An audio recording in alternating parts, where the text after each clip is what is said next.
A very good morning to one and all present here today.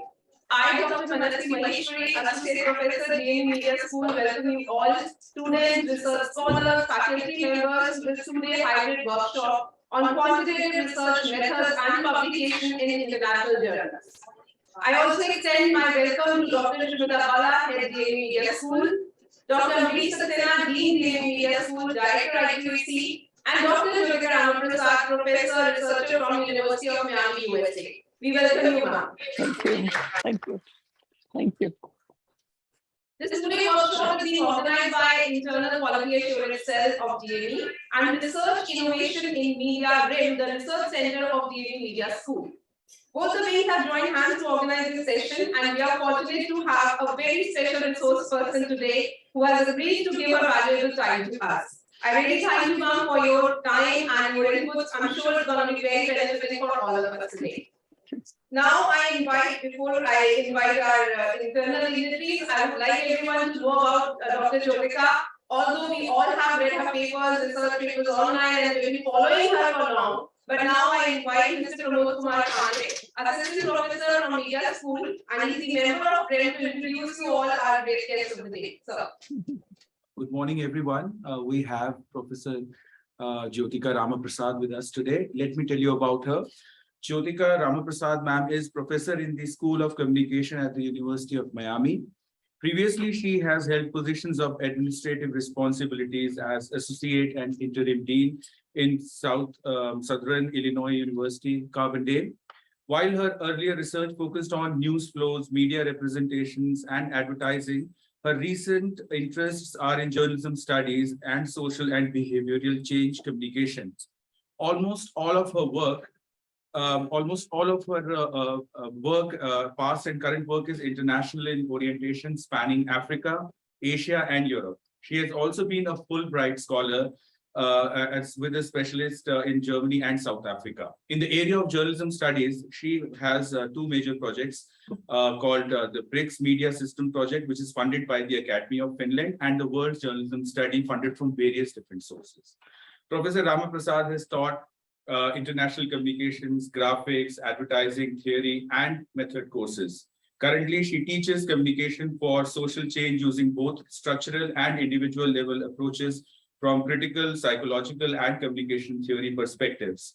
The course content spans the full spectrum from theoretically and culturally founded formative research through intervention and message design to evaluation using the indigenous values and privileging local knowledge as relevant. She also teaches intercultural communication, where she supplements theory with examples from her repertoire of experience during her work-related travel in various countries, which is roughly 70 till date. She has directed dissertations and theses on various topics, guest taught in Europe and Asia, and mentored students as faculty members and vice dean for graduate students. She has received research grants that have enabled her to provide international data collection field experience to doctoral students. We are privileged to have ma'am with us today with such vast experience. I believe it is going to be a very fruitful session for all the students, the research scholars, and the faculty members present. Thank you very much, ma'am. Thank you. Thank you, Pramod sir. Now I invite Dr. Shrimita Bala to officially welcome all the guests and dignitaries. So good morning, everyone. Good morning. I welcome everybody in this two-day workshop on qualitative research methods and publication in international journals. I especially welcome Professor Jyotika Ramaprasad, who has come all the way from the US to be with us for 2 days in this workshop. This is a rare opportunity for learning for each one of us. So I welcome all the participants of this workshop. This is an initiative of DME IQAC and RIM, Research Center of DME Media School. DME focus always on research, and this workshop is a step further in that direction. Thank you all for joining this pleasant morning. Thank you.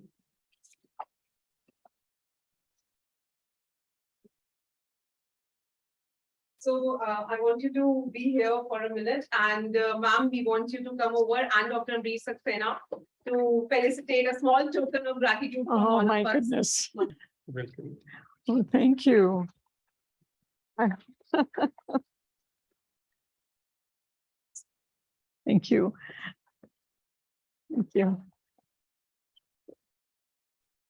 Thank you, everyone. Yeah. Thank you, ma'am. Thank you so much. So if I could just say a word, this is the most beautiful gift I've ever received, a plant. So thank you so much. I really appreciate, and nothing was necessary really, so thank you. Yeah, thank you very much. Yeah. I request Dr. Amrish Saxena to share his thoughts on ideation and planning of this workshop. A lot of efforts have been put in by the whole team for this workshop. So I request him to share his experiment, what he has been doing with this, and what we have planned for the workshop. So indeed, this is an important day for us in Delhi metropolitan education.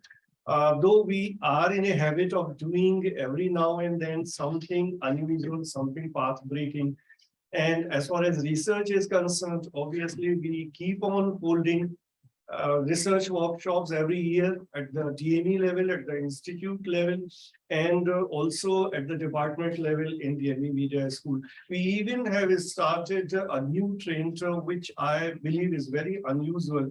For the last 4 years, we have been having this annual thing, which we call peer-to-peer FTP. So wherein all the teachers sit together, they make their formal presentations, and then they have discussions on pertinent issues related to research and research methodologies and education methodologies and all. So we keep on doing all such kind of endeavors. Besides that, everybody knows that we organize this international conference every year. Which is called ICANN. Every year the theme is different, but we have kept that brand name ICANN, and 5 editions in a row we have organized. And even during the pandemic period, we did not stop, rather we expanded it from 4 days to 10 days. So in both 2020, 2021, we had this 10-day long research conference.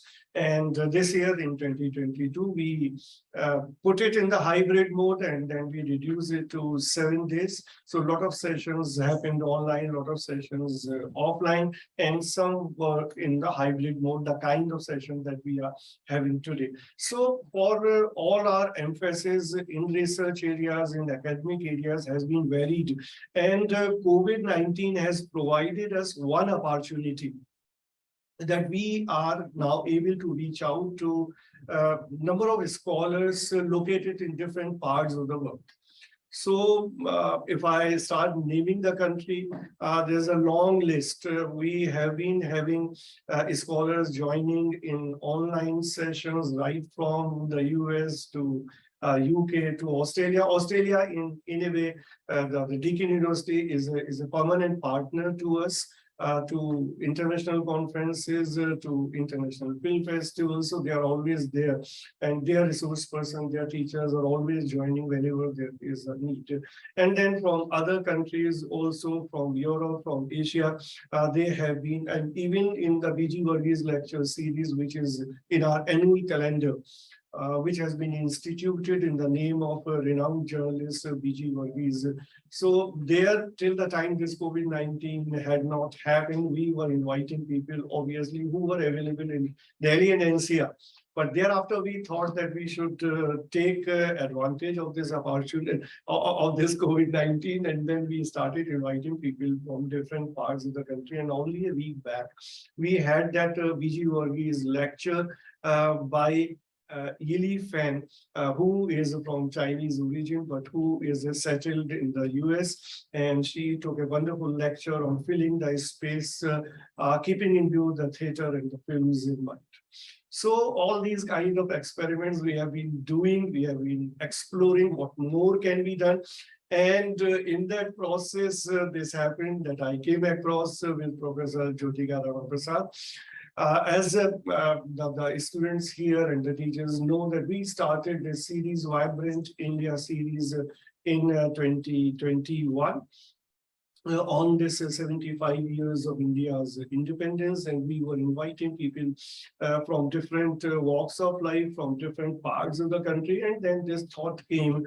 And if you go into the basic paper that ICSSR has floated with regard to 75 years of India's independence, that Indian diaspora people should also be included as part of this. So that is how this idea came there. Why not to approach the people of the Indian diaspora and to be there in a Vibrant India series. And that is how I talked to Professor Jyotika, and she readily agreed not only for that, but then many more things were discussed, and that is how the final output is that this workshop is happening.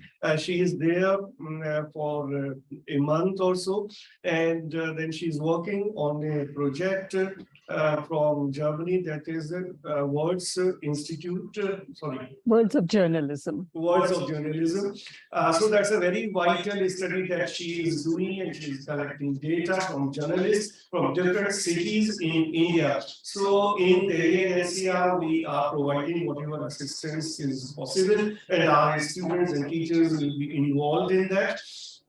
And if I can tell you, Professor Jyotika, about this aspect also, we have been trying to, obviously we are a small college, we are not a university, but still, we are trying to get such kind of projects at whatever level it is possible, with association with universities and NGOs, wherein the students get a hands-on experience. Very recently, we had a project which was promoted by this NGO.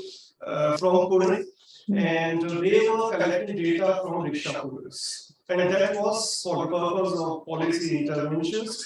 So from different cities, they were collecting the data, and then they finally came out with a paper which has been submitted to Government of India to bring some policy changes with regard to rickshaw pullers. So our students did that also, collecting data not only from Delhi and NCR, the students who belong to different cities in the country. So they could collect data from their respective places. So we did that. So I believe with that experience, this project of yours, our students will be able to deliver more. And since many of them are joining this 2-day workshop, and we'll be having training sessions with you, they will be able to do the job as per your expectations. And I must tell you this, that since Professor Jyotika is here for her project, but then as a genuine media educator and researcher, she was happy to spare 2 days extra for us so that this workshop can happen. And we was right from the beginning, we were trying to have it in the physical space. Because for the last 2 years, one thing which has happened that we are too much on online, and online is obviously that was something which was happening when we had no option. But I personally have reached to the conclusion that we have to have a combination of the two. Completely online will not be the right thing when we are meeting in the physical space. And that is how we could not invite people from different cities, those who were interested. But then for the last 2-3 days, we got so many requests from the people from outside Delhi that they also want to be part of this. So that is how 2 days back we made it hybrid, so that people from outside Delhi can also be part of this this workshop. And I am happy since morning I have been receiving so many requests. And people from Mumbai, people from Bangalore have also joined this workshop. So I believe that this is definitely going to be a great learning experience for all the teachers who are there here in this session, in this seminar hall, from Day-1 India School and from other institutions, and also the students who are there in this session. And I hope everybody will be enjoying this. And given the expertise of Professor Jyotika, this whole workshop is on quantitative methods and also one major problem that everybody faces, how to get published in international journals.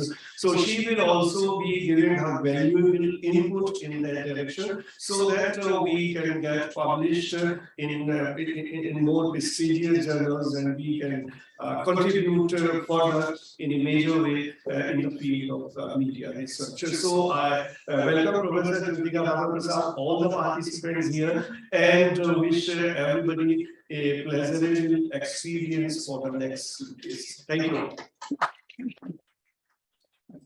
Thank you, sir. So before I officially request ma'am to start the session, I want her to come over and share a few words so that we all get up and everybody is now waiting for you to speak and they are all ready for you. So please come over, share your experiences now with us and then we can officially start with our session.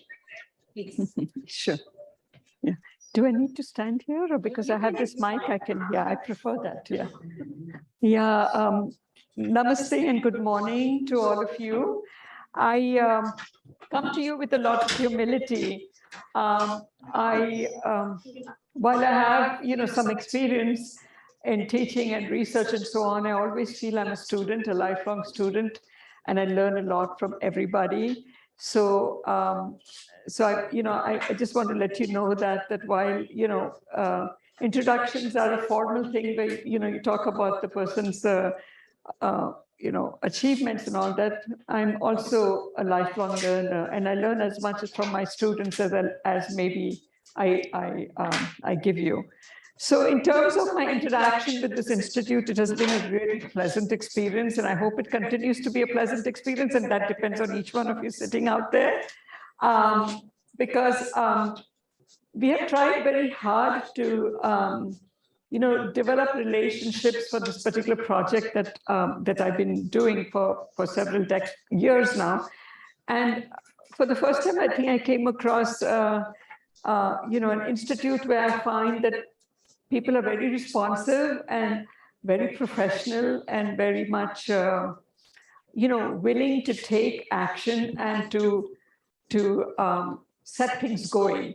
And that has just been my experience with DME, with Professor Ambrishji and with Professor Manaswiji.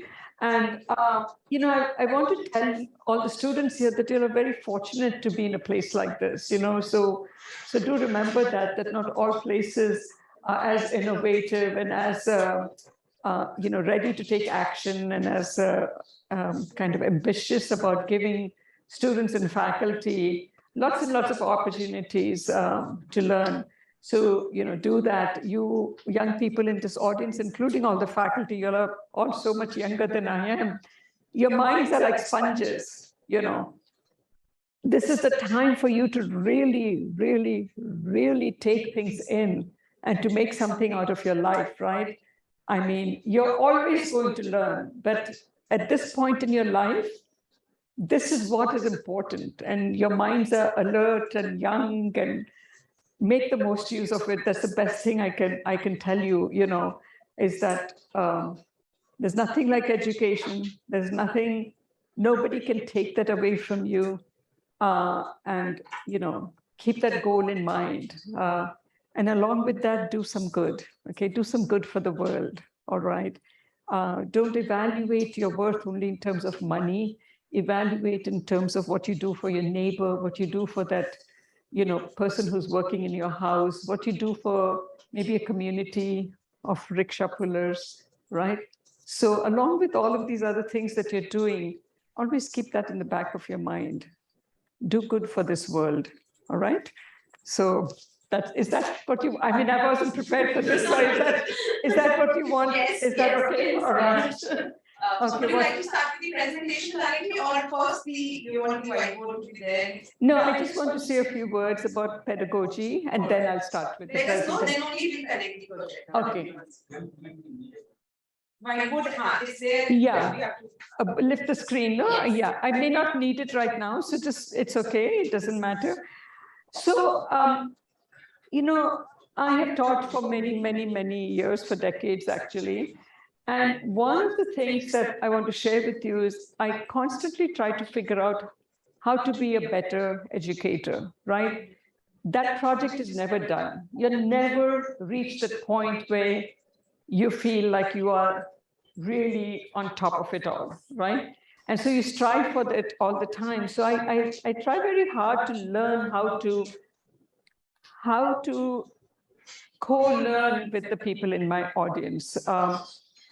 So there's a Brazilian educator whose name is Paulo Freire, and I'll write it later on the chalkboard. And he was an activist in Brazil, and his activism was for the peasants, the farmers, what they call peasants there. And he wrote this book called The Pedagogy of the Oppressed, and he has actually written several other books. And one of the major things that he talks about is that the problem with education is that and he worked in the field of activism in the world of social change, which is really kind of my passion.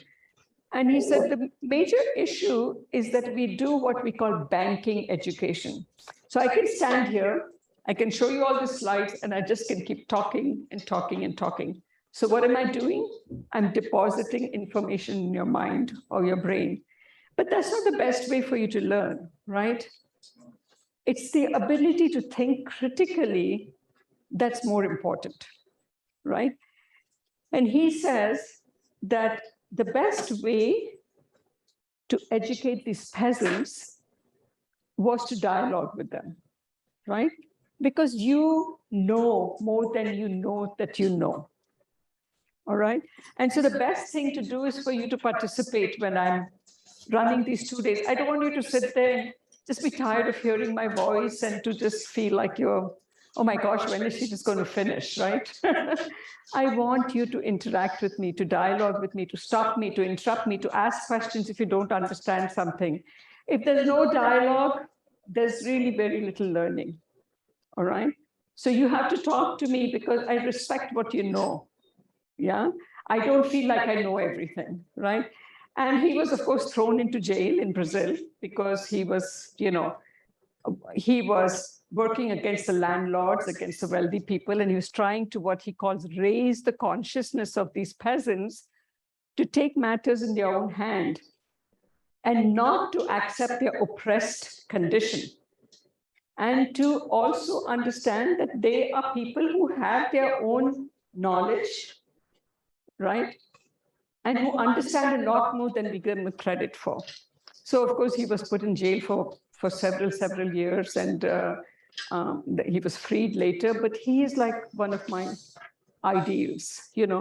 His writing is a little bit difficult to read, but I hope sometime he will take a moment. I'm hoping I'm spelling this right. If I'm not, pardon me. This might be a U, I can't remember now. And the book that I'm talking about, well, he has written a lot of other material, is the Pedagogy of the Oppressed. And pedagogy means, how do you education, how do you deliver education, how do you raise people's consciousness? Okay, how do you do it? Do I just stand here and lecture? Do I engage in dialogue to take you into the field, right, and experience it yourself?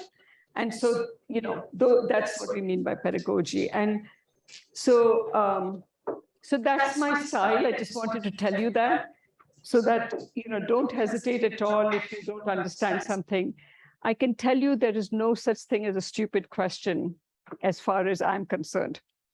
So if you are hesitating to ask me a question because you're afraid that, oh my gosh, everyone will think I'm stupid and I don't even understand that, I can bet you there are 5 other people in the audience who are dying for somebody to ask that same question because they didn't understand it either, right?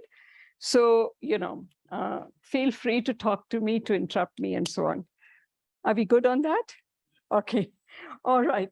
So, so we can start. Yeah, we can start. Yeah. And, I prepared the slides because maybe it'll be easier. But I will talk a lot more than just, what happens when you have slides is that you're trying to read the slide and I'm trying to talk and you have two messages coming. So I try very hard to talk about what's on the slide, but then I let that slide be and I talk about other things. All right. So that's something to just keep in mind, that dialogue is important for me. While that is getting set up, I just want to get, somebody's monitoring the chat, right? Yes. Yeah, okay. Because the first thing I want to do, and if you hear something in chat about it, please let me know. Again, feel free to interrupt.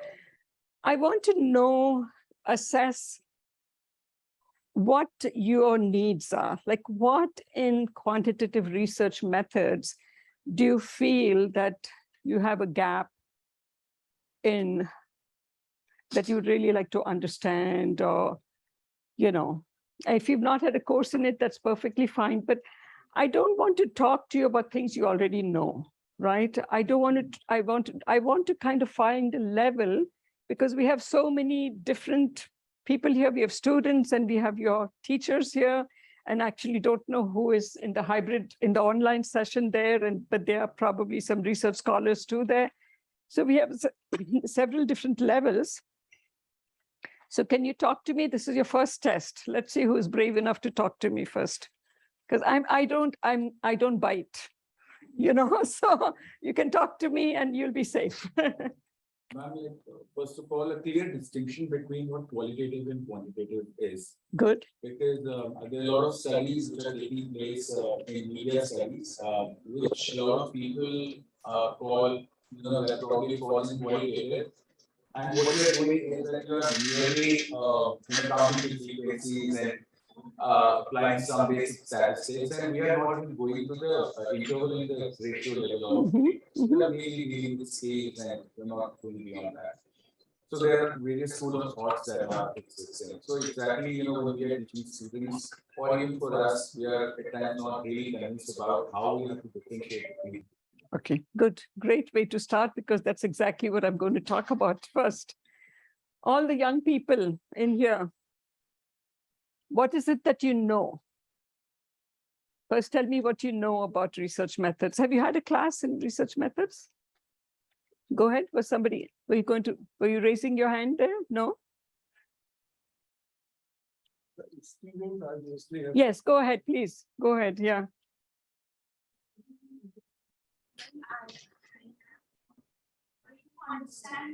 The mic is not on, actually. Is my movement going to be problematic for the people who are loud? Thoda loud bolne bolo. It's fine. Is there like a limit in which I should walk? No, it's okay. They're able to see me. Okay. Yeah. Okay, go ahead, please. But I do understand the difference between qualitative and quantitative to some extent, Okay. and still in the learning process. But when it comes to quantitative, it becomes a bit rigid, because we need to understand the concept of reliability and validity. While we may develop a questionnaire, we may conduct sampling, and we may conduct our research at the quantitative level.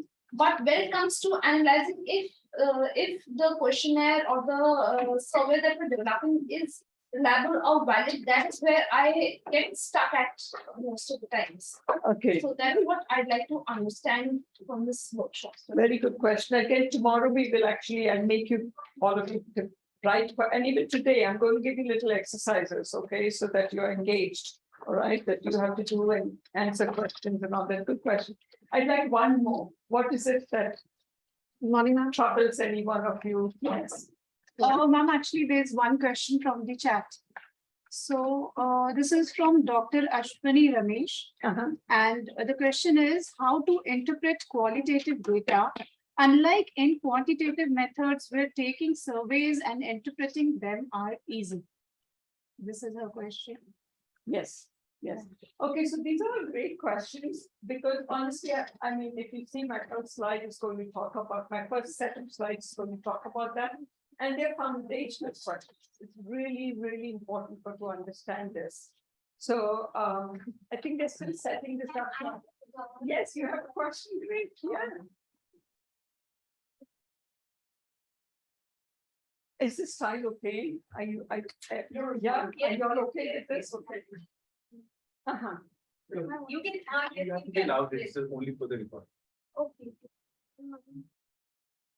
My question is, like in statistical or quantitative research, we have responses like 1, 2, 3. So my question is, when we choose the responses, we have to choose some specific responses up to 4, 5. We cannot go beyond that because we cannot apply statistical tests there, like t-test and all that test. We have some constraints there.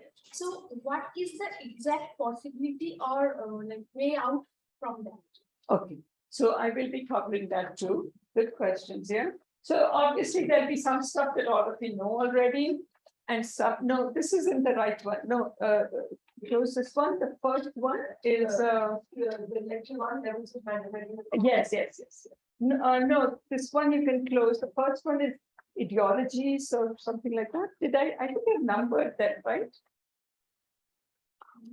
Can I take a look? Section 3, ideology. Yes, that's the first one. Yeah, thank you. Yeah.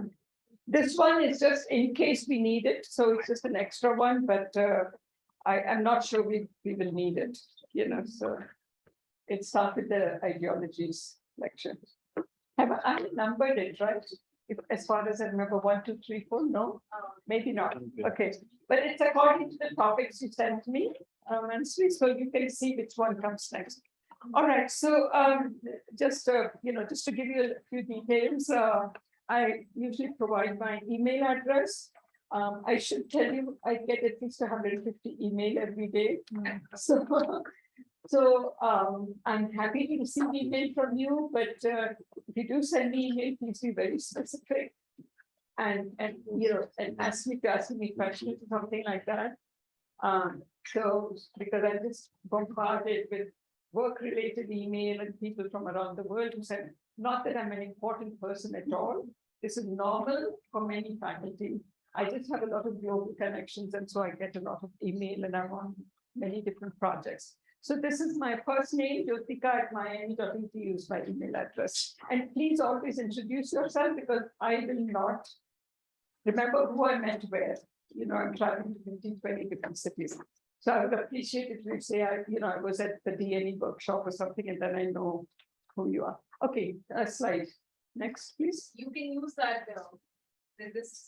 You can Is there yeah, that will be great. Yeah, thank you. And which is this is to move up. So this is kind of some of the stuff that we're going to talk about. I wanted to get some idea of the needs. We've done that. And this is really the questions that have been asking is I'm going to address here. And then these are some of the other topics we will deal with today. All right. So the first question I want to ask all of you is, how do you know what you know? You know that the earth is round, right, and not flat. How do you know that? Why do you believe it? that's proved by in research, and a lot of text is already there. The common knowledge or some kind of thing is existing knowledge we have. Right. So we have a lot of researchers and scholars who have worked on this, and they have, after doing a lot of testing, they have said that, okay, this is the distance between, this is the rotation thing, what this means. Right. Because earlier, if you remember, the belief was that this is flat. It's flat. It's flat, right? And then somebody came around and based on data, argued that the earth is round, and it was prosecuted for it. Because how can you go against, in those days, how can you go against the church and royalty, right? Those were the two people in power in Europe.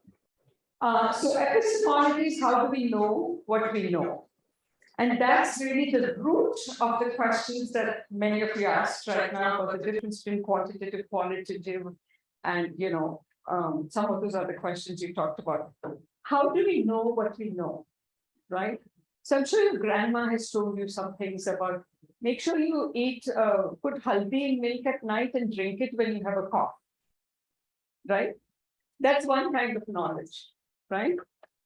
Then you have scientific knowledge, like somebody has proven to us that the earth is round and not flat, right?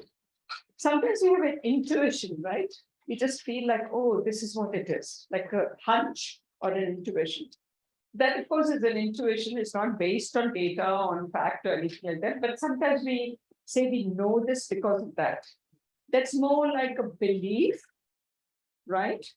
So if you believe like that a certain group of people, like indigenous people, tribal people in India, are uncivilized.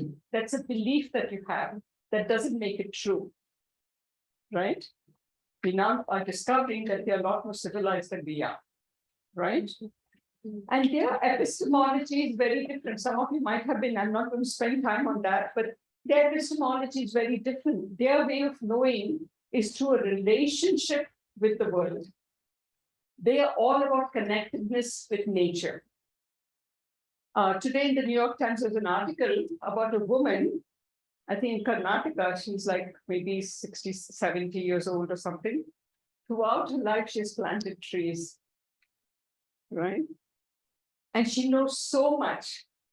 Traditionally, we would say, "Arey, she's from the village, what does she know?" Right? Those are these attitudes we have in our head, dismissing knowledge that somebody else has, right? One of the most important lessons I want you to take away is that lots of people know a lot of things. And it's not just us who sit in classrooms and who stand on podiums who know things. There's a lot of wisdom in many, many communities that we think of as uneducated. So epistemology, how do the indigenous people know what they know? They have lived in these conditions for generations, for hundreds of years. They know every plant, they know the medicinal uses of those plants, they know everything, right? Based on what they have observed and experienced and so on. But the method that became very prominent is what we call today as positivism. And one of the other things I want to leave with you today is what's called a colonial mentality. Who can tell me what that might mean? Take a guess, it's okay if you're wrong. Who were we ruled by? So India ruled by, in the most recent years, by the British, right? So do most of us think that white people are superior to us? And of course, they know a lot more than we do, right? It's going away. Thank goodness for that, right? Because for a very long time, we were told that they are the ones who have all the knowledge. They know everything. And we were probably living in the civilized state, or maybe even worse than that. And they're the ones who civilized Yes. education. Yes, yeah. So it was as if the white man came and taught us everything. Well, what about this woman, who has not ever met a white man, and she knows that planting trees is important, right? So there's a great big movement today to de-Westernize or to decolonize. And not to think that only what they do is important and the best, and that's the only knowledge. So in the West, what happened, and particularly the United States, this approach developed, the positivist approach. And this goes into some of those questions you asked me. And what is positivism? The idea that we develop, the goal of research is to develop theory, right? I'm not saying that's not an important goal. But in the social sciences, we can never come up with laws like you can in physics, which also is a little problematic. But so when we have theories, we're constantly, those theories are being changed, or we don't always get support for those theories and all of that, right? Why don't we say that maybe the important thing to do through knowledge is to improve society, to do good in society? Why is it always to develop theory, right? And then the positivist approach is to explain and predict. I want to explain why people who are a little bit shy are afraid of speaking in public. So that becomes the goal of research, this very Western model that we have, right? And it has to be value neutral. We're supposed to be very objective, right? this social scientific research means don't bring in any of your biases and this, that, and the other, right? Be value neutral. Keep yourself out of the research. And it has to be testable, so we do statistical tests. So that's why it's mostly quantitative. Okay. So this is the dominant paradigm that we have today, right? I mean, I'm sure you've learned that in most of your classes, if you took research methods classes, right? That you have to go collect data, you have to analyze the data, it has to be objective, blah, blah, blah. And then from that data, we have to develop theory, right? And don't insert your views, make sure that it's not personal, keep your bias out, you know. So to give you an example in communication, what began to happen in about, remember the communication discipline developed mostly in the United States. And it started really, well, a little bit after the First World War, but mostly after the Second World War. And the idea was for what I would call instrumental reasons or corporate reasons, right? So after the Second World War, they developed a road system in the United States. So they could sell oranges that grew in Florida. They could take it to Minnesota, which is very cold, and sell it there. But what did they need to do before they could do it? People in Minnesota needed to know that there are oranges for sale, right? Communication comes in there, doesn't it? Yeah. So advertising, very instrumental, very much this idea that what can I get out of it, right? And the other reason was propaganda because of the wars, right? How can I demoralize the enemy, and how can I, shore up my troops? So it was very much corporate oriented, or in what we call instrumental, or what can I get out of it? How can communication enable me to make profit or whatever, right? And so when I did my PhD in the United States, that's the model that was prevalent. And anytime any of us talked about qualitative research, they said, no. I remember my professor telling me, qualitative research is junk, it's your opinion. All right. So that is how dominant this model was. Something major happened in the 1980s. If you look at European history of communication, they are so much more critical in their thinking. Right? They're very socialist in their politics, right? So in 1984 or 86, there's a major journal at that time, which is called Journal of Communication, and they wrote an article, and the whole journal was titled Ferment in the Field. Suddenly, this field was going through a major upheaval because European thinking was coming into the United States in terms of research. Okay? And as I told you, they thought, oh, critical studies and qualitative studies are junk. Let's fight against it, right? But slowly, the communication field began to diversify. People like me went to the United States, we got our degrees, and we started saying there are other ways of knowing, and there are other ways of thinking, right? Yeah. And those are the ways that came on the rise now. So almost if you look at communication journals, so international ones particularly, they're talking about decolonizing, de-westernizing, decentering, and so on. What is critical studies? You'll find lots of definitions, but the basic key concern in critical studies is power. Okay? So anytime a critical researcher looks at something, they look at it from the point of view of power. So can we erase this for a minute, because I want to draw something on the board, and you're going to help me do this drawing, okay? Sorry. As I told you, I don't like PowerPoint a lot. I want to constantly write on the board. Now I'm going to do something here, and you're all going to help me to draw it, okay? Because I've already talked too much. Thank you so much, yeah.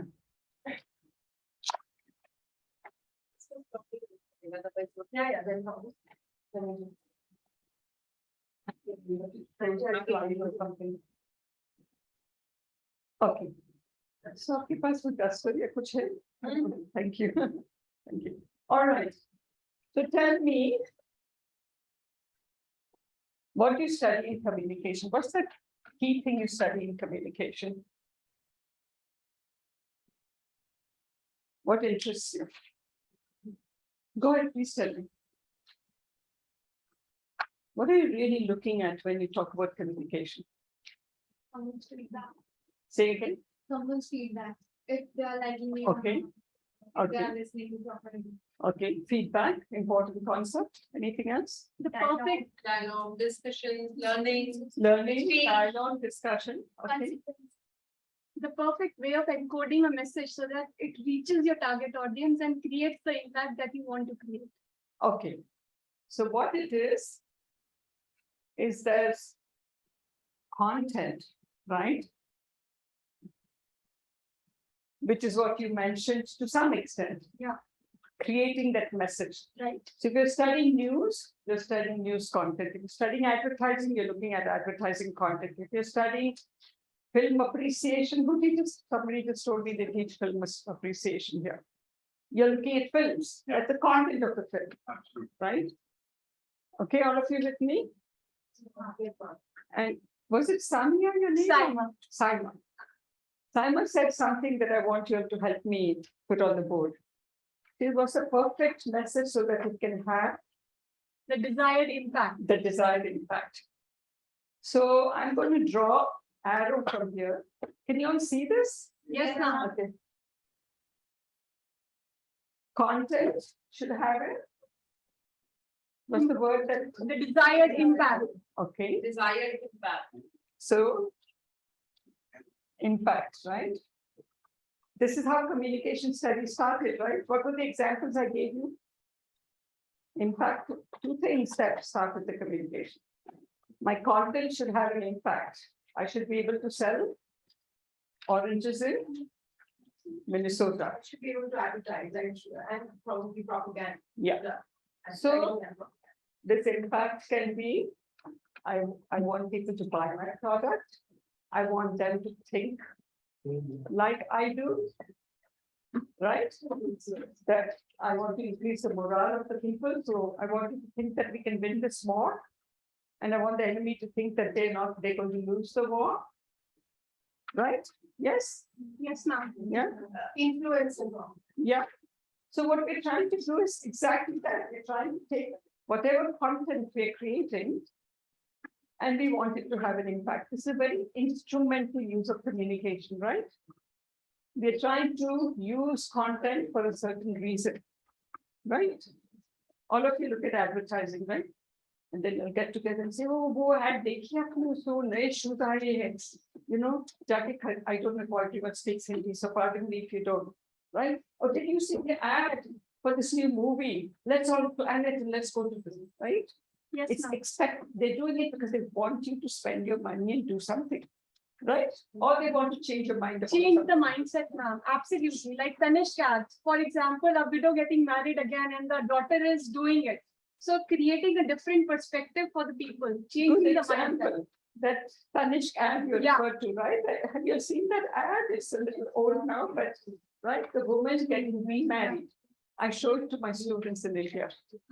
Right? What is that ad trying to say? It's okay for a woman. Why is it only that men could get remarried if they lost their spouse? Why can't women get remarried? They're human beings too.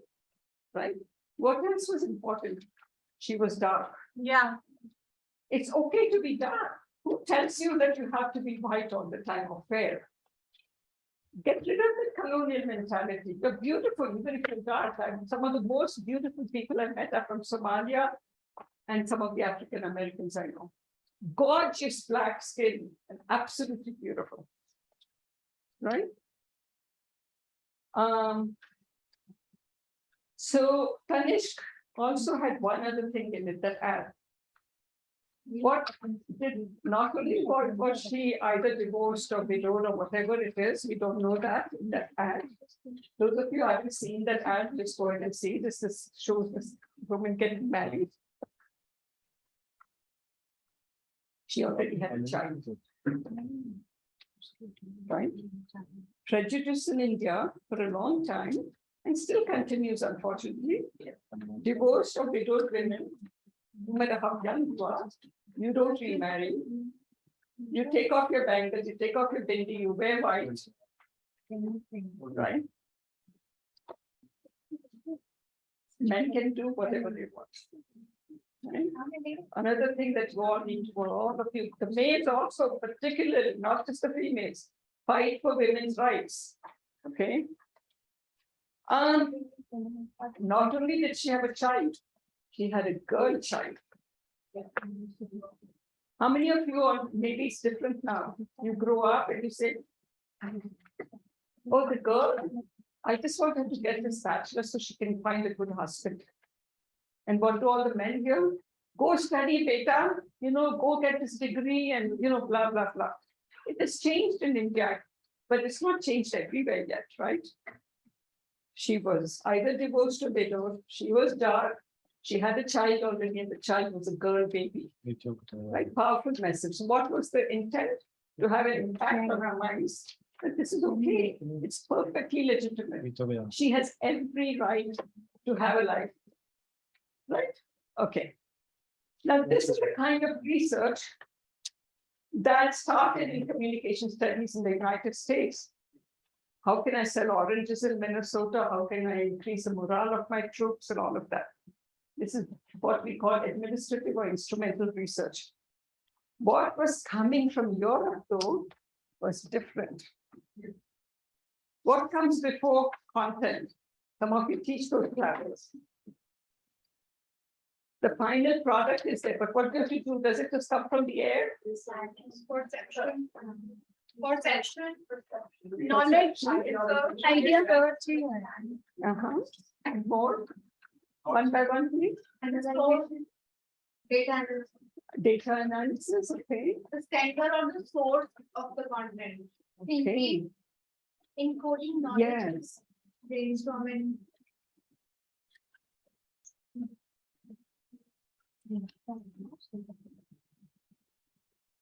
Somebody created that content, right? And they created it specifically so it can have an impact on, right? And then, of course, there's a feedback loop that some of you mentioned, that if the message did not work, maybe we go back, we change the content through the producer. Yeah. This is what Europe focused on. Now tell me, what are the key concepts? What is it that the producer has that none of you have? If you're not producing a film or the Tanishq ad or propaganda, they have power. Got it? They have the power to make that content. And that is what critical studies is. Does that make the point? Yes, sir. You won't forget it, right? No. So Europe focused on the producer and the power of the producer. If you study media representation, right? Look at how African Americans were portrayed 50, 60 years and even today in American newspapers. If you just looked at that, you would think all African Americans are criminals. They're horrible. They're uncivilized. They're violent. And look at the damage that was caused in the United States. They're human beings, just like you and me. If you pinch them, it hurts just as much as it hurts when somebody pinches us. They're not animals. They're not violent. It's the media. So those of you who are here who produce media, I cannot tell you more than enough when you go out and become a journalist. Keep that in mind. You are a powerful person and you can make or break a person's life, an entire community's life, right? So this influence began to come into the United States, and now we do a lot of critical studies, all right? So now go back to that question of quantitative and qualitative. Most of this research is quantitative. Most of this research is qualitative. And my professors thought this was horrible, this was opinion. And so it had no legitimacy in the Western paradigm of positivism. All right. Is Correct. Did you have? Yeah. All right. So what is qualitative and quantitative research? Quant is where you collect numbers. Qualitative is where you collect words. Yeah. Very simple definition, right? But when you collect numbers, what is the kind of analysis you do? Mostly statistical, right? You develop hypotheses and you support your hypotheses or you don't. Everything okay on the online people? Any Yeah, questions yeah. from there? Everything is good? All right. Yeah. And here, we do all kinds of other analysis. You might do thematic analysis, right, of this content. You might do what we call discourse analysis, right? You might do qualitative content analysis, which is kind of similar to thematic, and so on. So you're basically analyzing words here, trying to find patterns in it. All right. Here you're analyzing numbers. And not all qualitative research comes from the critical perspective. There can be qualitative research that's not talking about power. Okay. So I want to make sure that you don't think all qualitative research is critical. Most of it is because you come from the position of who created this content and how did they represent that group of people or that issue, right? If you're constantly representing that corporations are more important than climate, right? From my point of view, that's very problematic, but that's an opinion, right? Then my analysis of the words of the newspaper article is going to try and look at that point of view from the power perspective. If I'm a critical researcher, who controls the media? Or is this politician who, politicians are owning media now in India? What's the nexus with you? I'm Yeah. trying to know the nexus by. Yes, exactly. Yeah. Right? What's behind it? So if I'm a politician, my goal is to win my election and to make lots of money. I really don't care about all of you. And it's okay if you don't have food on your table, as long as there's tons of gold hidden in bricks in my house in some underground thing, right? I mean, this is extreme view, I know. I'm just trying to make a point, right? It's completely wrong for a politician in a democracy like India to own media, right? Media is not without fault, by the way, okay? There are lots of problems with biased journalists, biased editors, and all of that. But at least it should be free of political influence, right? So they can really do their work, the journalists, right? But that's power, right? If you have somebody who owns the media and who owns oil companies, you think your newspaper can criticize oil companies? No, right? So that would be a critical analysis of the content of words within a newspaper article. I could do the same thing quantitatively. I could look at the words and just come up with how many articles talked about oil as, let's say, doing good for the economy, how many articles talked about oil as being bad for the environment, and I'm not coming from the power perspective. I just describe it. I'm just describing it. Okay. So is that distinction getting clear now? Yeah. Right.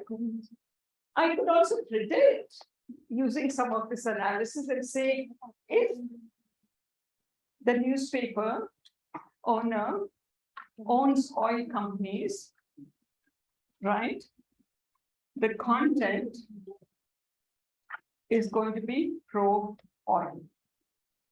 And I could look at the content, find who owns the newspaper, and see, okay, those who have oil companies, their newspapers, is their content mostly pro-oil. So you can predict, explain, and all of that through this. Here you don't do statistical tests, you make the case by giving quotes and stuff like that and saying, this is what's happening there. Yeah. So I just kind of wanted to make that distinction, and I'm so glad it started with those questions first. All right. So I'm sorry, but can you go back to the slides? Yeah. So while the slides are coming back, talk to me a little bit. What's the major point you're taking away from what we just talked about? And power is most important, and right now, we being in the media industry, we can witness how important power is and how power can be constructive or destructive. It can have a positive impact or a negative impact. We all are currently witnessing it. We all are witness to it, and I hope we all understand the impact. So I'm so glad you said that, because yes, you know, look at things, look at content from that point of view, right? You're witnessing it today, not just in India, you're all over the world. I mean, the US, as you know, under Trump, Yeah. I mean, we went through such a horrible time, right? So, you know, he used his power and is continuing to use it if you're following the news, right? So that's an important way to look at the content, and it's an important thing for you to remember when you become practicing journalists, right? So I'm glad that that's an important point that we took entire media in the US, because we had this very no policy. The ones who probably got paid over the money. Exactly. They were actually saying what he is making the current upgrade. Great. Yeah. So that he's a man who's refusing to pay the prophecy, even though he's been defeated. Yes, right. Exactly. He refused to leave. He has now classified documents in his home. Yeah. So in our media, it's a political war in the hands of very super rich people. Right. Yeah. The entire elite take over by say a very big example. It is legal, but is it ethical? Ethical, right? That's right. Especially in a democracy. I mean, first of all, I think media should be free, because that's the only way you can hold people to account for their prejudices and all of that. But I'm not going to argue that it should be like not responsible. See, in the United States, the media are very free, but they have no mandate to be responsible. You know, I think that coming as I do from India, I feel strongly that media needs to be both responsible and free, right? So you have your freedom as a journalist, but you use that freedom in a very responsible manner so that you're not destroying your own society. Yeah, true. Okay. All right. So, okay, so we can go. I should go to the next slide, right? So tell me. I know that you're probably very behind. Can we erase this? Yes, please go ahead. If you don't mind. One stuff, I'm just contemplating. Yeah. If I can have somebody do that, it would be great. But this is okay, even if your screen is stuck. It's something. Yeah, but it's visible, so don't worry, because I know we're kind of already running quite late. And okay, so now you know something about quantitative and qualitative research. Yeah, all the people in the back. Yes, here, all the faculty. Yes, here. Yes, clear. Yes, thank you. Yeah. So more, and this is not an exhaustive list, by the way. So when you do quantitative research, you're going to do either survey or experimental content analysis. When you do qualitative research, you do focus groups or in-depth interviews, and even qualitative content analysis. And there's lots more, right? I haven't given an exhaustive list. So while they're fixing it, what's an experiment? What's an experiment? Social experiment, science experiment are two different experiments, but an experiment is an experiment. When Yeah. an So what's the experiment is where there is control, where we control the variables and we Then try that is to find the scientific. quality between. Yeah. Exactly. Yeah, so that's right. Yeah. Controlling. So what you're going, the students here, I'm very grateful for your help, are going to work with a survey. And the survey is questions that you develop, and you go and ask people to complete them. You're just getting people's beliefs, attitudes, knowledge, just things or their behavior. Do you eat healthy? Do you, eat how many potato chips or how many bags of potato chips do you use? And just getting people's attitudes, behavior, and all that, right? Experiments are different, right? They're controlled in the sense that I can say, okay, I'm going to show you, I'm going to ask for your attitudes against widowed women or divorced women remarrying. So I give you a question and I ask you lots of questions about it. Quantitative, number-wise. Then I show you the Tanishq ad. And then after that, I ask you the same questions again. My expectation is what? There'll be a difference in the answers. That there'll be a difference in the answers. And among the students, I want you to tell me what is your expectation if you were doing that experiment? What is that difference you want in the answers?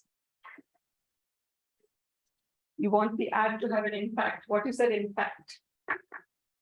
To change the perspective of society. Yes, change their point of view and become stronger supporters of women, divorced or widowed women remarrying. That is what Tanishq is hoping for when they did that. I mean, it's a PR gambit, but now at least advertising is trying to include some social messages in it, which is a good thing, right? So that's an experiment. The important thing in that in all experiments is to control everything else, right? So if you do change your mind, I want to make sure that you didn't see anything else between the two questionnaires. I want to make sure that nobody came and gave you a lecture in between about women's rights. I want to make sure that you took my questionnaire, you looked at the ad and immediately filled out the second questionnaire. So everything else is controlled. There should be nothing else that's happening at the same time that could have changed your mind. Only then can I conclude that if there is a change, it's because of the ad. Does it make sense? Everyone? Yeah? Anyone who can done? Yes, go ahead. I have a point here to make. Okay. For example, so there are two things here when you say in terms of impact. Like when I ask you or any person in the room, like, do you agree that it's okay for women widowed or divorced to get remarried? And you may say yes. Okay, I say yes because that's the appropriate answer to say yes. But when I see in action the actuality of it is my question. That for impact, the measurement of impact in reality and saying it for a questionnaire or when a person comes and asks me what I think about it are two very separate things. Excellent point. What is it called when people give you the appropriate answer? It's called socially desirable answers. That's always a risk when you go and tackle things like this. Always a risk. I know it's not okay for me to say widowed women shouldn't get remarried. So I'm going to say yes. Right? One of the major limitations of sensitive questions. This is something you just need to keep in mind. All right. So instead of quantitative, what would really help would be that qualitative. You see that? So how do you pick your method to really get, if it's a very difficult issue that you're tackling, let's try to establish a rapport with this person. Let's do some in-depth interview where we, talk to them, make them feel comfortable with us, and then tell them there's no right or wrong answer. We really need to gauge your views, whatever they might be. And that person begins to feel comfortable with you in the in-depth interview. You ask a bunch of other questions which are pretty innocuous, and then you ask them the key question that you're interested in. Yeah, that is Right? how we take out. Possibly that will help to reduce social desirability in the answers. There's no guarantee. So one of the other lessons from research is there's no perfect method of doing research. Sorry, I have to say that, but it's true. Right? You're never, ever going to get at the completely perfect answer or the perfect truth. So if I'm looking at you and I'm saying, okay, she is a shy person, let's just assume, okay, I'm not saying that you're a shy person, so don't get me wrong, okay? The amount of the shyness you have, I'll never completely know it, no matter how many questions I ask you. All I'm trying to do is get somewhere close to the truth about your shyness, right? That's a limitation of research. There's nothing you can do about it. So some questions are pretty easy, right? If I ask your date of birth, unless you're trying to pass off as younger or older or whatever. I mean, pretty innocuous question, though. I mean, in the West, people don't want to tell you their age because they don't like being old. But still, it's a pretty simple question. And we'll talk about that. What's the difference between those two? Asking for your age is a variable. Asking for your gender is a variable. Again, it's so easy, right? I can look at you and more or less figure out what your gender is. I can't look at you and figure out how shy you are. That's difficult to measure, right? So very, very good point. Yeah. I mean, you're raising some really good stuff. So I'm very impressed. All right. So I won't go into all of this, all of these methods, because we will never finish in that case. What's the plan now? Can you tell me how much time I have? Very glad to break your time. If you want to break of like 10 minutes or so, then otherwise we can continue and break around 12. I'm used to just talking. I'm not tired. Because we serve coffee here only thinking that we were running late. So if we Yeah, can yeah. continue, can we continue for like till 12 and we can have Stretch your legs. participants something, having to tell us? Yeah. Yes. I look forward to that. So we'll Are give you you a there? break around Are you 12. learning anything? Now you're Maybe stretch enjoying, your please legs. continue. No? Are you okay? All So right. we'll break around 12. After 20 minutes, we'll break. Okay. So because I know that we're running late and then. Okay, so that was it. So the second one, what was the second topic about next after ideologies? It's I've done it exactly like the list that you sent me. No, mommy. No, mommy. Hypothesis, research, questionnaire, and theoretical framework. So is there something about, yeah, there should be about the research process or something, and yeah, okay. We're going to go through this one very fast, okay? You're going to give me quick answers, others will never get done. Yeah, I could talk about this for like months. Yeah. Before we go further, when we were talking about ideologies, we've been talking about positivism. But how do we distinguish between positivism and post-positivism? Because they are be in the same paradigms, but well, they are somewhat. So can you describe, because there's so much terminology now, postmodernism, post-positivism, post-structuralism, post this, that. What is your conception of what is post-positivism? Post-positivism, as per my understanding, is not as rigid as positivism as it was before when European research came about. US research turned towards post-positivism, wherein empiricism can be measured in simpler terms, and it's not as restricted, I would say, but I cannot really define it. Yeah. Yes. Yes. So we are so much in the post world, right? Everything is postmodernism, post this, post that. And what is that all telling you? That we are rethinking our ways of thinking. We are rethinking our beliefs about a lot of things in terms of research. And we are moving a little bit away from this positivist approach. We are understanding the importance of other ways of knowing, right? That this is not the only, this is a Western artifact. As I told you, all of you, my big passion is communication for social change. And what just really bothers me, because I see it happening all the time, is we get students from around the world, especially for our PhD program, they learn all the Western theories of social change.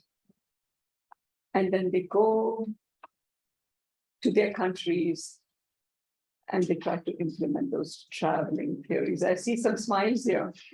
Why are you smiling? Protest when that happens. Right? Remember, you are intelligent human beings. Most of the global South is collectivistic, right? I mean, I came here and I cannot tell you how wonderful the faculty have been here. You will not find that in the United States. Because I've just come, I'm very careful about what I'm eating, and please don't judge me as being fussy. I'm not. I have to be very careful about my health. And I just mentioned that, I won't eat salads and I'm careful about water and all that till unless it's homemade, right? I'm comfortable with people, but from a restaurant, I won't. The next thing I knew, all the faculty were volunteering to bring my breakfast and lunch cooked at home. Right? We take care of each other. We are a collectivistic society, right? Ma'am, I have a question. Yes, go ahead. My question is, in India, I have read some theses. In thesis means when we are researching or we are writing a PhD thesis, we lack the insight like when we set positivist paradigm or interpretivist paradigm. So do you think that we have to write before our introduction or something that on what boat we are sailing on? Is it positivism or post-positivism? Or means what kind of thing? What do you think? So that's kind of a tricky question. If you are just doing a very positivist experiment, then that's where you're coming from, and that's what you're going to say. Maybe what you do in your thesis is say, while there are all these other paradigms out there, for the issue that I want to study, I feel this is the best way to do it, right? Is to use a positivist paradigm. Then you go into your limitations and talk about the limitations of that. Do you get it? So what I explored that what kind of limitations I get from my study on Yeah, and also the limitations of the positivist method, and therefore how it's reflected in the research that you did. Not any of these methods are perfect. While we're moving away from positivism to some extent, it doesn't mean that qualitative critical research is perfect way of doing things, right? We don't have a perfect way of knowing, right? So we try our best as students who are interested in learning, including myself, right? We try our best to get to that understanding, right? There's no, and another question, in some studies we start with a survey to find some question, and after that the question I'm giving one example that we are trying to find out that what are the limitations in online study nowadays. So for this we are conducting survey. After that we want to do a qualitative study as well.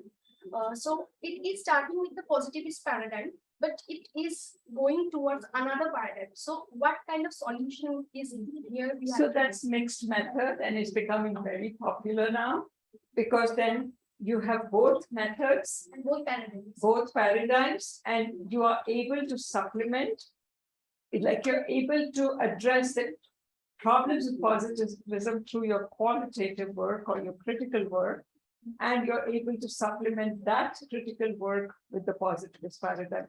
So we do what's called mixed method research a lot. Here we have to explain all the paradigms included. Exactly. Right? And that's a really good way to do research today, because as I said, there's no perfect way to collect data. So I want to say the men in this audience have been very quiet. So I want to hear the men's voices now, okay? Yeah. So I want to hear you speaking. They are minority today. That's okay. That's okay. It's all right if you're a minority, and it's okay if women are in a minority. It doesn't matter, but I want to hear your voices. All right. So let's go through this quickly. I won't get through it all, but I'll try to do it as fast as possible. So I have this thing, right? So used to having my computer and doing it that way. Okay, so what's the research process? I think you know this, right? You know that you define the problem, you review the literature, you formulate your hypotheses, you select a design, you carry out your research, you interpret your results, and you report the findings, right? I'm sure you studied that. So what is defining the problem? Be sure that your topic is not too broad. You're not going to solve all the problems of the world. I tell my PhD students the best dissertation is a done dissertation. Okay, a finished dissertation. That's the best, because most people sit there after all that work they've done, they cannot complete their dissertation, right? So it should be a topic that's easy to be investigated within the time that we have. It's a topic, if you ask me, is there a God, I'm going to do my thesis on that. You'll never end, right? You can't analyze that. There's no physical evidence, right? We have spirituality and all of that, but so it should be important. You know, longer positivist research is being done and published.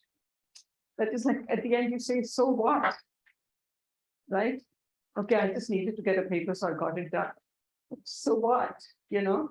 So make sure that the topic you pick has some significance. You review research and theory. I think all of you know that. Why do we do that? Because maybe other people have figured something out that so that we don't have to reinvent the wheel, right? Okay, you formulate, what's the difference between research questions and hypotheses? The males have to answer this question, the male students in this class, and all the male faculty, but they have spoken. What's the difference between a research question and a hypothesis? Really You quickly. can do it without Michael. Oh. That's Yeah, Hypotheses are goals basically which we imagine ourselves, but it has to be statistically proven. But research question doesn't need to be statistically proven. okay, all right. Any other differences? Anyone? Okay. The women in this Ma'am. class can answer now. women can answer now. Priya? Ma'am hypothesis are like मतलब assumptions जो हम सोचते हैं कि हमारे research के according क्या है and develop research question means कि हमें हमारी रिसर्च में क्या फाइंड आउट करना है तो उसके बेस पे हम कुछ क्वेश्चंस अपने प्रिपेयर करते हैं और फिर अपने रिसर्च करते हैं. Good answers, both of you. So that's the difference, right? The research question is the question, you know. What is the distribution of the by gender in the audience today? I mean, I don't know who's on Zoom, but so I can find out how many males and females there are. And I get that answer. That's the question. A hypothesis is based on an expectation, right? I expect that shy people in this class are not going to talk much in this class. Shyness is related to not speaking. Two variables, relationship. That's a hypothesis. Okay. Oh, sorry. Getting the wrong thing. So you develop your questions and hypotheses. A question about the topic of the study. Hypothesis is an expected formal predictive statement. Predictive meaning expected, what you expect about the relationship between two or more variables. So expect shy people on shyness, not is fear of public speaking. Two variables. Okay. And it can be more than two variables. Variables, it's a distinction I make just to make it easy for students. Variable is something I talk about as being easy to measure, like what's your age, what's your gender. And I talk about constructs as something difficult to measure, like shyness. Okay. Oh, I keep hitting the wrong one. Okay. Which one to choose? I want the male students in this class to answer. Which one will you choose? And what will help you to make that decision? Are you going to ask a research question or are you going to do hypotheses? You know, take a guess. It's okay if you're wrong. It doesn't matter. Based on the objective. Based on the objective, right? Based on the objective. If there's no research before that on a topic, it's difficult to formulate hypotheses, right? You don't know what to expect. But if somebody else has done some research, then possibly you can say, okay, I have a hypothesis because I read this literature and it said X and Y are related. Okay, so that's how you might choose. There's one way to choose. Now, the hypothesis is written in a declarative form. It's not a question, and it reflects theory and literature. Okay, so don't make it up in your head. Okay. Just make sure you're reading the literature, you read lots of articles of previous research done, you know. And then based on the theory, if theory is telling you that people who use a lot of social media are not well informed, what are my two variables? Use of social media, how much information they have. I'm trying to relate those two. I could write a hypothesis, right? All right, it's not a fishing trip. A lot of people do that. They just collect the data and say, okay, let's see what's significantly related. No, you don't do that. Good research never does that. It's very brief and precise. Okay, state it very clearly.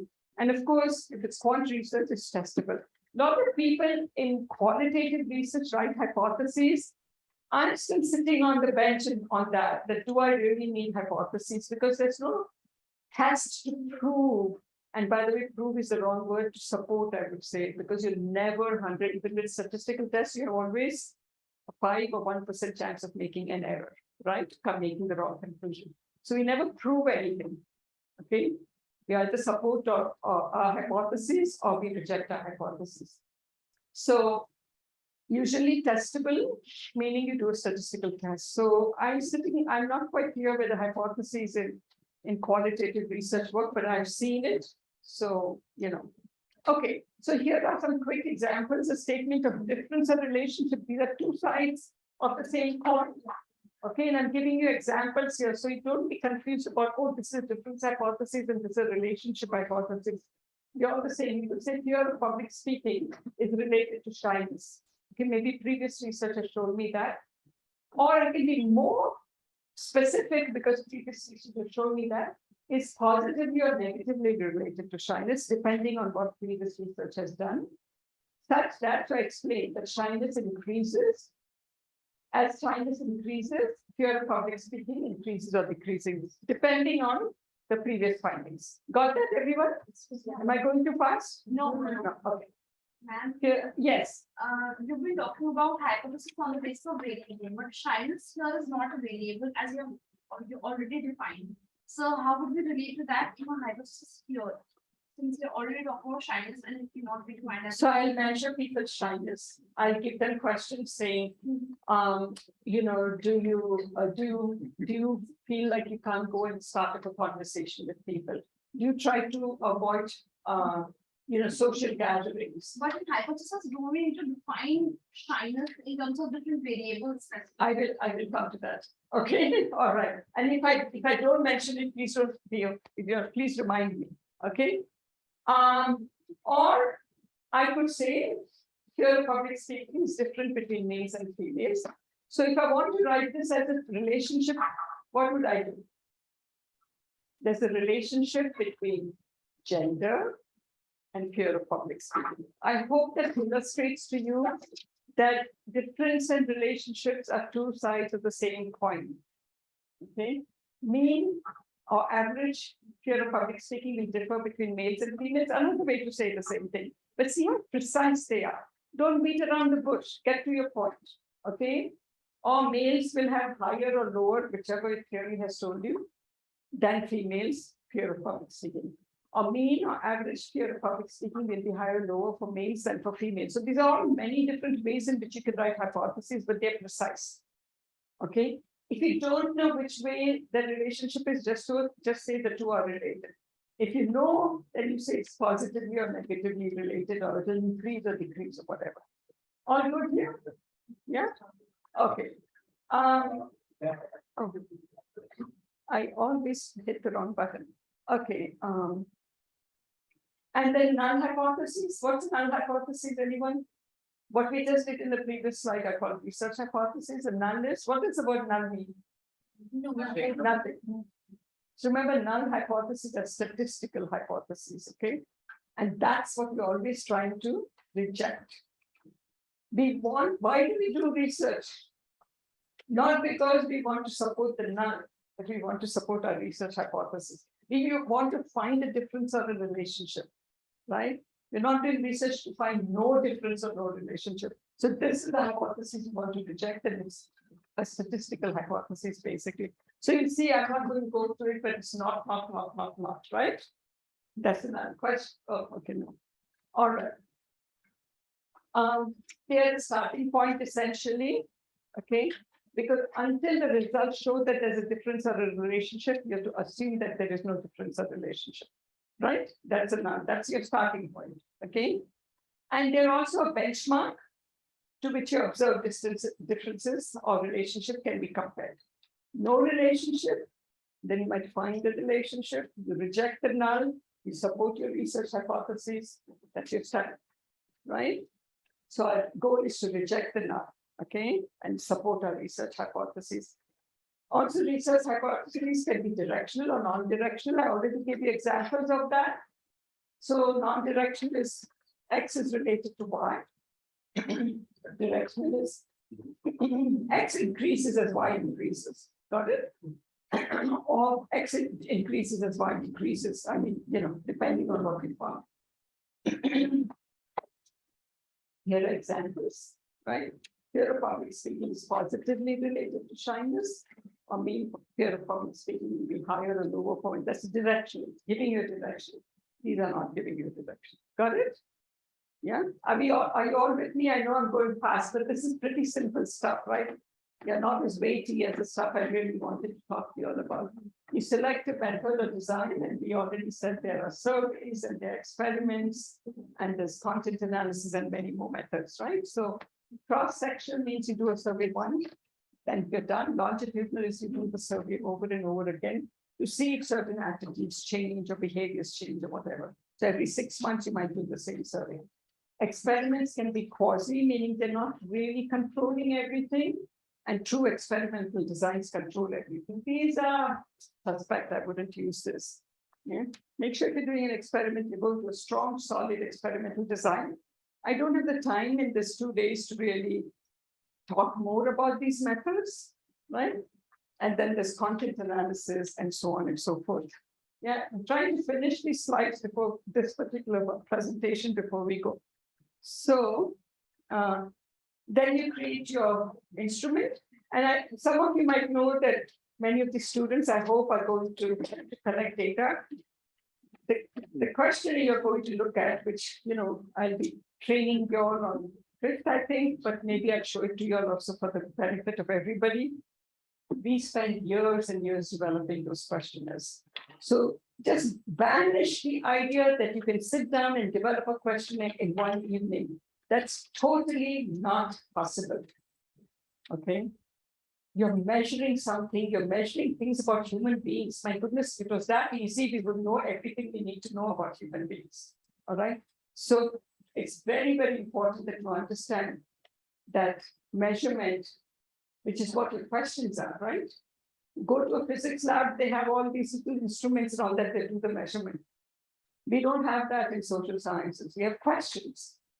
You have to think as carefully as the physicists thought about how to calibrate that instrument and how to create that instrument. Okay, so don't ever create a questionnaire overnight. We have spent years creating these questionnaires and teams of people from around the world. Okay, so as I just said, questions are your measurement, right? Or you can sometimes, in many experiments, we use also physical things, right? I'm trying to figure out if violence scares you, right?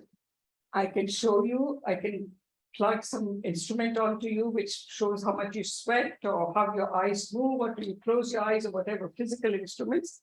I can show you increasing amounts of violence to figure out how you're reacting to it. Some people, doesn't scare them, some people it scares them. Then I try to figure out who you are, what are your demographics and your personality traits. And from that, I figure out if people who have this personality trait are not scared of violence as much as people who have this personality trait. Okay, so that is, but this is not used a lot in social sciences and communication, especially. It's used a lot in psychology, where they do a lot of this stuff, but there have been studies in communication that have been done that does this. Are you familiar with this very well-known study called the Milgram study? Anyone? Okay, remind me later to talk about it because I'll run out of time. So if you want to know about the study, I'll talk about it a little bit later. So this is a question one of you asked, right? How do you define shyness or whatever, right? You have two definitions you must give in any research paper: the conceptual definition and the operational definition. Conceptual definition is just using other words. What is shyness? Shyness is a person who feels that they want to be by themselves, or they don't like to associate with other people. They, keep whatever, think of other words, look up the dictionary. And then how are you going to measure it? It's your operational definition. Okay, these are the questions that go in the question. Okay, so if I have a variable like sociability, I would say my conceptual definition would be just a personality trait that indicates how much a person desires to be around other people, right? I don't need a conceptual. Do I need a conceptual definition for age? No, right? Everyone knows what age is. But if I say sociability, not everybody knows what my idea of sociability is. So I have to define it conceptually, and then I come up with questions to measure sociability. I can say, how sociable are you? Very sociable, somewhat sociable, blah, blah, blah. Okay. All right. You create that data collection of the student. And Should we take a break here? yeah, okay.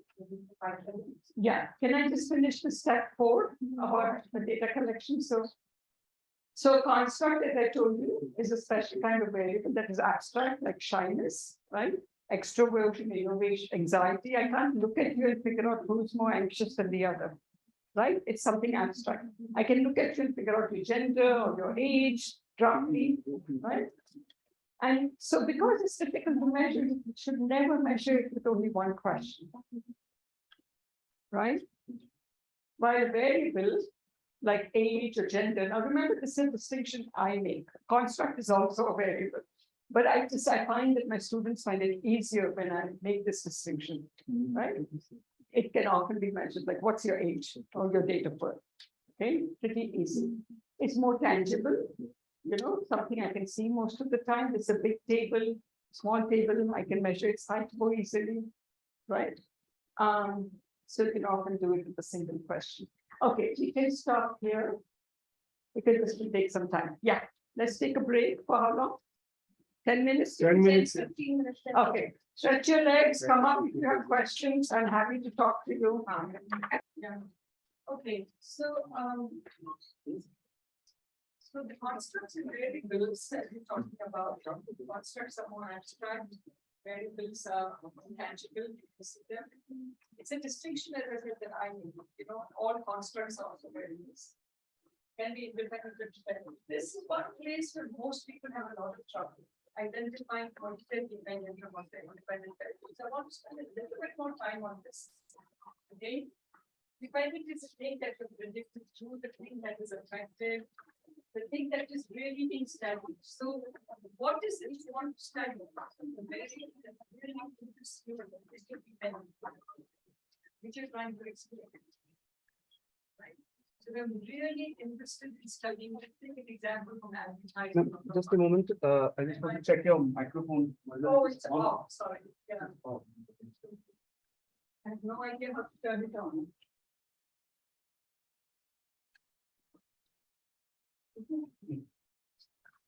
All right. So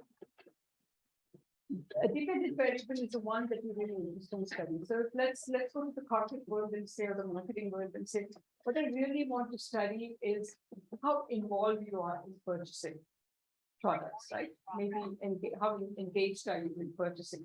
So my variable is purchasing engagement or purchasing involvement. All right. Does that make sense? Right? So that's what I'm interested in. So I want to find out all of your levels of purchasing involvement. I come up with a conceptual definition, I then do operational definition to measure your purchasing involvement. But I just don't want to describe and say, well, 50% of the people have a score of 1 and 25% have a score of 2. It's okay, I know that, but what does it help me to do as a marketer? How do I create advertising that's going to engage you? How do I make you become, go out and buy more, right? So then I want to find out if women are more involved in purchasing than men. So then I also have a question about your gender, right? So gender is an independent variable. I'm not interested in your gender. I'm interested in your purchasing involvement. I'm using gender only as a way to figure out something that explains why all of you have different purchasing involvement. Then I might say that gender is not the only variable. Maybe how detail-oriented you are also has an impact. So I had another question there saying, do you kind of look at information very carefully before you buy a product? Okay. Are you pretty, minute in the kind of work that you do? Are you like have high what we call need for information, right? So then I not only have the gender measured, I have your purchasing involvement measured. Remember, gender is easy to measure. Purchasing involvement will require a lot of questions because it's something I can't see. And then now I'm also trying to measure, what was it that just said? The detail orientation, right? So that's also like a construct, so I have to figure out many questions to measure that. I'm not really interested in how minute or the need for information. I'm not interested in that. I'm not interested in agenda. I'm interested in purchasing involvement. But to explain why all of you have a different circled a different number, I'm trying to find which variables are making a difference in the key variable I'm interested in, which is my dependent variable. So this is something I want to make sure everyone has got. Is this clear? Yes, ma'am. Yes? Okay. It's a key variable you're interested in. Your independent variables are what helps you to explain or predict your dependent variable. So maybe purchasing involvement differs by gender. We do the statistical test, we find that difference. So that independent variable gender has helped me to explain purchasing involvement. So the next time I say, well, females maybe, let's say, are more involved in purchasing than males. So then maybe I need to make more ads that are targeted towards females than towards males, right? Because I found that gender makes a difference. Got it? Yeah, all right. So, and so this is something we really need to understand to be able to say what's dependent and what's independent. Okay, and as I said, that's usually a major issue for most people. So how, one of the clues I give to my students is saying what depends on what. Does gender depend on your purchasing involvement? Or is purchasing involvement dependent on your gender? Does your gender depend on how involved you are? No, your gender is what you were born with, right?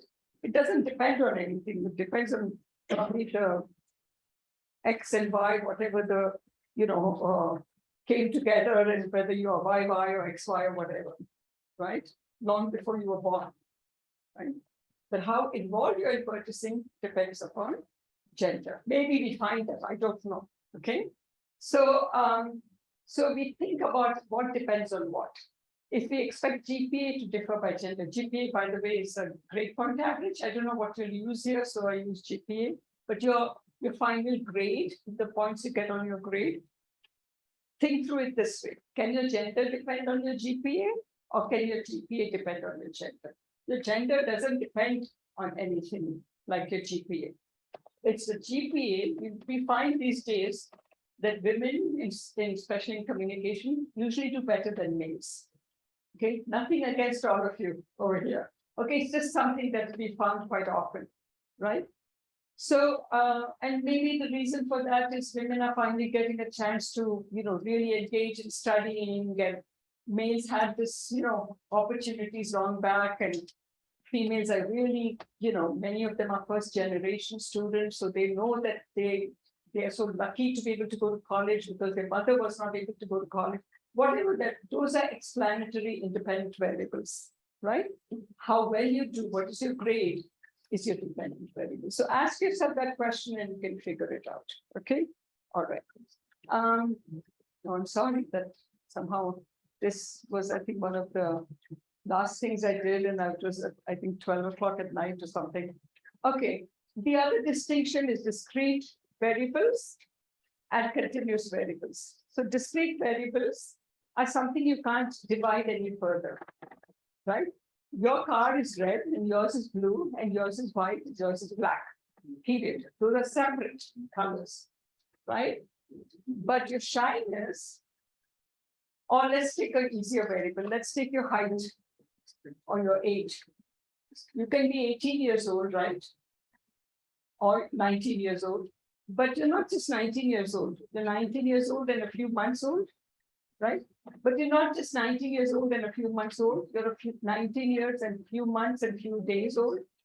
And then you're a few hours old, and you're a few minutes old, and then you're a few seconds old and a few milliseconds old. And you can keep measuring that, your age, at a very, very deep level. Remember, I mean, swimming and all these sports, there was a time when we didn't have instruments that could measure with that much detail. Now we have running speed measured like milliseconds and all that, like milli, I don't know what it is, but really, because now we've developed that. So an infinite number exists that you can measure, right? We call it infinite because you can break it down further. Those are continuous variables. Okay, like age, the example I just gave you, right? Okay, it can be so many seconds and so many milliseconds and milliseconds or whatever. Same thing with sociability. Constructs are always continuous. Okay, something like shyness is not yes, no. There are levels of shyness that we have. Something like purchasing involvement is not yes, no. There are levels of purchasing involvement, right? Variables can be continuous or discrete, right? So age is a continuous variable, but your gender is a discrete variable. You're male or female. I mean, of course, there's a lot of politics around that in the United States now. I don't know how much you know that we don't say he or she, we say they now, because we have more than 2 genders in the US. We think about transgender, we think about people who consider themselves male and female, and people who are transitioning from male to female and female to male. So politically correct speech in the United States, you can no longer, in your question, just put male and female. Okay, but it's still discrete, right? I mean, it's not an infinite number of possibilities, right? So that's, again, something really important for you to keep in mind, because that is related to your level of measurement. Now, the next step is you sample from your population, right? Your population is everybody you want to study. Let's say you want to study everybody, all students in DME. That's your population. You want to find their purchasing involvement. We don't have the money or the time or the resources to study everybody, right? I mean, we could just be in school for a very long time if you try to do that. So what do you do? If you can't study everyone, what do? You take a sample, right? As simple as that. So you take a sample, but not just everybody. So I say my population is everybody in DME, but I'm a lazy researcher. So my sample is the people who are sitting here. What are you going to say to me?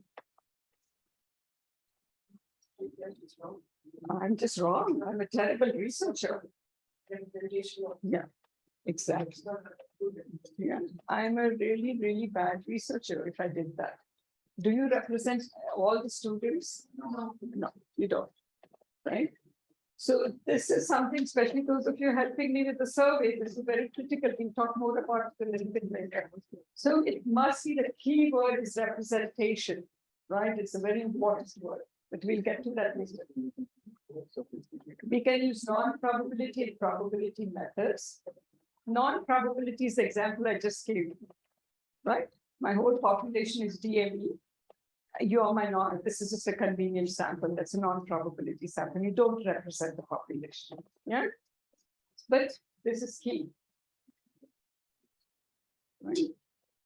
So, for example, if we didn't have the few males who are here with us today, if I took your class, you're totally not representing the DME student population by gender, right? Because everybody's here, let's assume, was female.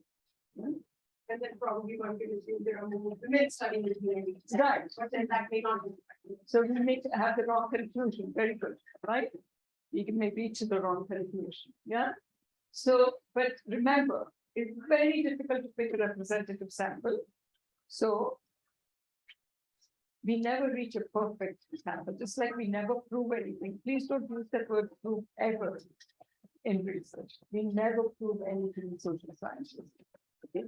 Similarly, we never have a perfectly representative sample. We try our best to get a good sample. Okay. So because we don't have a perfectly representative sample, we have something called sampling error. Because we did not study the entire population and we took a sample, we have some error in our study. So think of the number of places we could have made an error, not only in sampling, but also in writing bad questions, right? Maybe there's something on your questionnaire, you spilled tea on it, so somebody didn't answer it from tons of places where you can make an error. Your goal as a researcher is reduce that error. Do everything you can to reduce that error, okay? And even with that, you're still not going to get perfect results, but you're hoping you get as close to the perfect result as possible, okay? So, and there are ways of calculating sampling error, but we're not teaching stats in this workshop, so I won't go into that, right? So here's your full population, all the DME folks, and a little sample like this. You want to make sure it's representative. I didn't pick only the big dots, I picked all the possible dots, right? So that's more to show you representation. Then you conduct the research, you collect the data, right? Then you analyze and interpret your results, yeah? So the important thing to remember, which we've just talked about, is we don't know what the perfect purchasing involvement is in this group of people, right? What is the purchasing involvement of all DME students? That's called parameter. We never know the parameter because we're not going to measure purchasing involvement of all the students. So making sense? Remember, population, the value of your variable in the population is called the parameter. And we never have the parameter because we never study the entire population. Most of the time, we never study the entire population. But what are you trying to do through your sample? You're trying to get as close to the parameter as possible. This is another key point I want to make sure you understand. Questions? Make sense? No? Little less, I think. You're tired? No? No, ma'am, it makes sense. Perfectly it does. Okay, thank you. But if it did, that thing that you spoke about, that we never prove anything in social sciences, because at the end of the day, the truth is always elusive. We do not arrive at what is the idea of the truth. Exactly. Remain exploratory in the exploratory. Exactly, exactly. And it's perfectly okay if you didn't understand. Just tell me you didn't understand and I'll do it again, okay? I'm not a perfect teacher either, right? Remember that. Okay. So, but from that sample, from the population, we picked a sample, and we do know the value of our variable in the sample. Because let's assume I picked all of you through a probability representative method, and you're a good sample that I picked. I ask all of you to answer a question in, I'm measuring your purchasing involvement. I get the average purchasing involvement for my sample. That's called a statistic. Okay. The statistic is the number that represents the value of your variable in a sample. Okay. The parameter is a number that represents the value of your variable in the population. Got it? What are we trying to do? We're trying to make sure that our statistic is as close to the parameter as possible. We're never going to hit it right on the head, but we're going to try and make sure that they're as close as possible. And that's why it's so important to get a representative sample. Got that, everyone? Okay. And so what would sampling error be? If my parameter, let's assume for a moment, and please pardon me for saying this, but let's assume for a moment I know everything. I'm like, I have this, some kind of sense or some kind of ability where I really know everything. So I know what is the value of the population parameter. I know the value of what purchasing involvement in all DME students is. Okay, so I know my parameter, which doesn't ever happen in real life most of the time. And my parameter, from what I know, is, let's say, purchasing involvement among DME, entire student population is DME, on a 5-point scale is a 4. Okay, I try to get a representative sample, I get my statistic, and it comes up as 3.7. The difference between 3.7 and 4 is your sampling error. Make sense, everyone? Yeah? Because I didn't study the entire population, I had a little bit of error. I'm never going to know that because I never know the parameter. But there are ways in which we can calculate sampling error, which we're not going to cover in this workshop. Okay. All right, but you can study that elsewhere, or you've already studied it. So, okay. And then what we do is we do some statistical testing to see that whether 3.7, I get to in one moment, is close enough to our parameter. And if your results are significant, it means it is close enough to your parameter. So you can conclude that the purchasing involvement of DME students, because you're not studying to study this group of people, you're studying because you want to infer to the whole population, right? Then you can say, okay, the purchasing involvement of DME students is 3.7 plus or minus sampling error, which you can calculate. Got it? Yes. What if two persons are calculated doing some research on same topic and of same population, but because one to 1/4 of the population has its sample and 1 to 1/3 of its sample of its population. So will the difference be still accurate or nearby, or the sampling error will be? If both of them picked a really good representative sample, those two numbers, the sample statistics from the two different samples should be as similar, quite similar. They won't be exactly similar, but they should be quite similar. So which one will be preferring, the larger one or the smaller? No, we don't know. We don't know because we don't know the parameters. So we don't know which of those is the better, which of that was a better sample, and therefore which of those numbers is the right number. We'll never know that. Got it? All right. So you are understanding the limitations of research now, right? Okay. All right. So let's see. You report your findings, and you very often we replicate the study, right? You already know what that means. Okay. So we're going to do one other class, quick thing on sampling, and then we're going to break for lunch. All right. So is Mansi, are you doing it, or is somebody else doing it? The sampling one? Yeah, just put that one up. And this is very important for all of the students who are going to work on this project. Okay, I'm very, very strict about how I do research. I don't do any shortcuts. All right. So I want to make sure that you'll really understand how you're going to go out and do the sampling. All right. And I'll train you more later, but I'm just going to give you a glimpse of that. Okay. Yeah, we'll be able to finish it pretty quickly. And then you have freedom for, I don't know how long lunch is. 1 hour?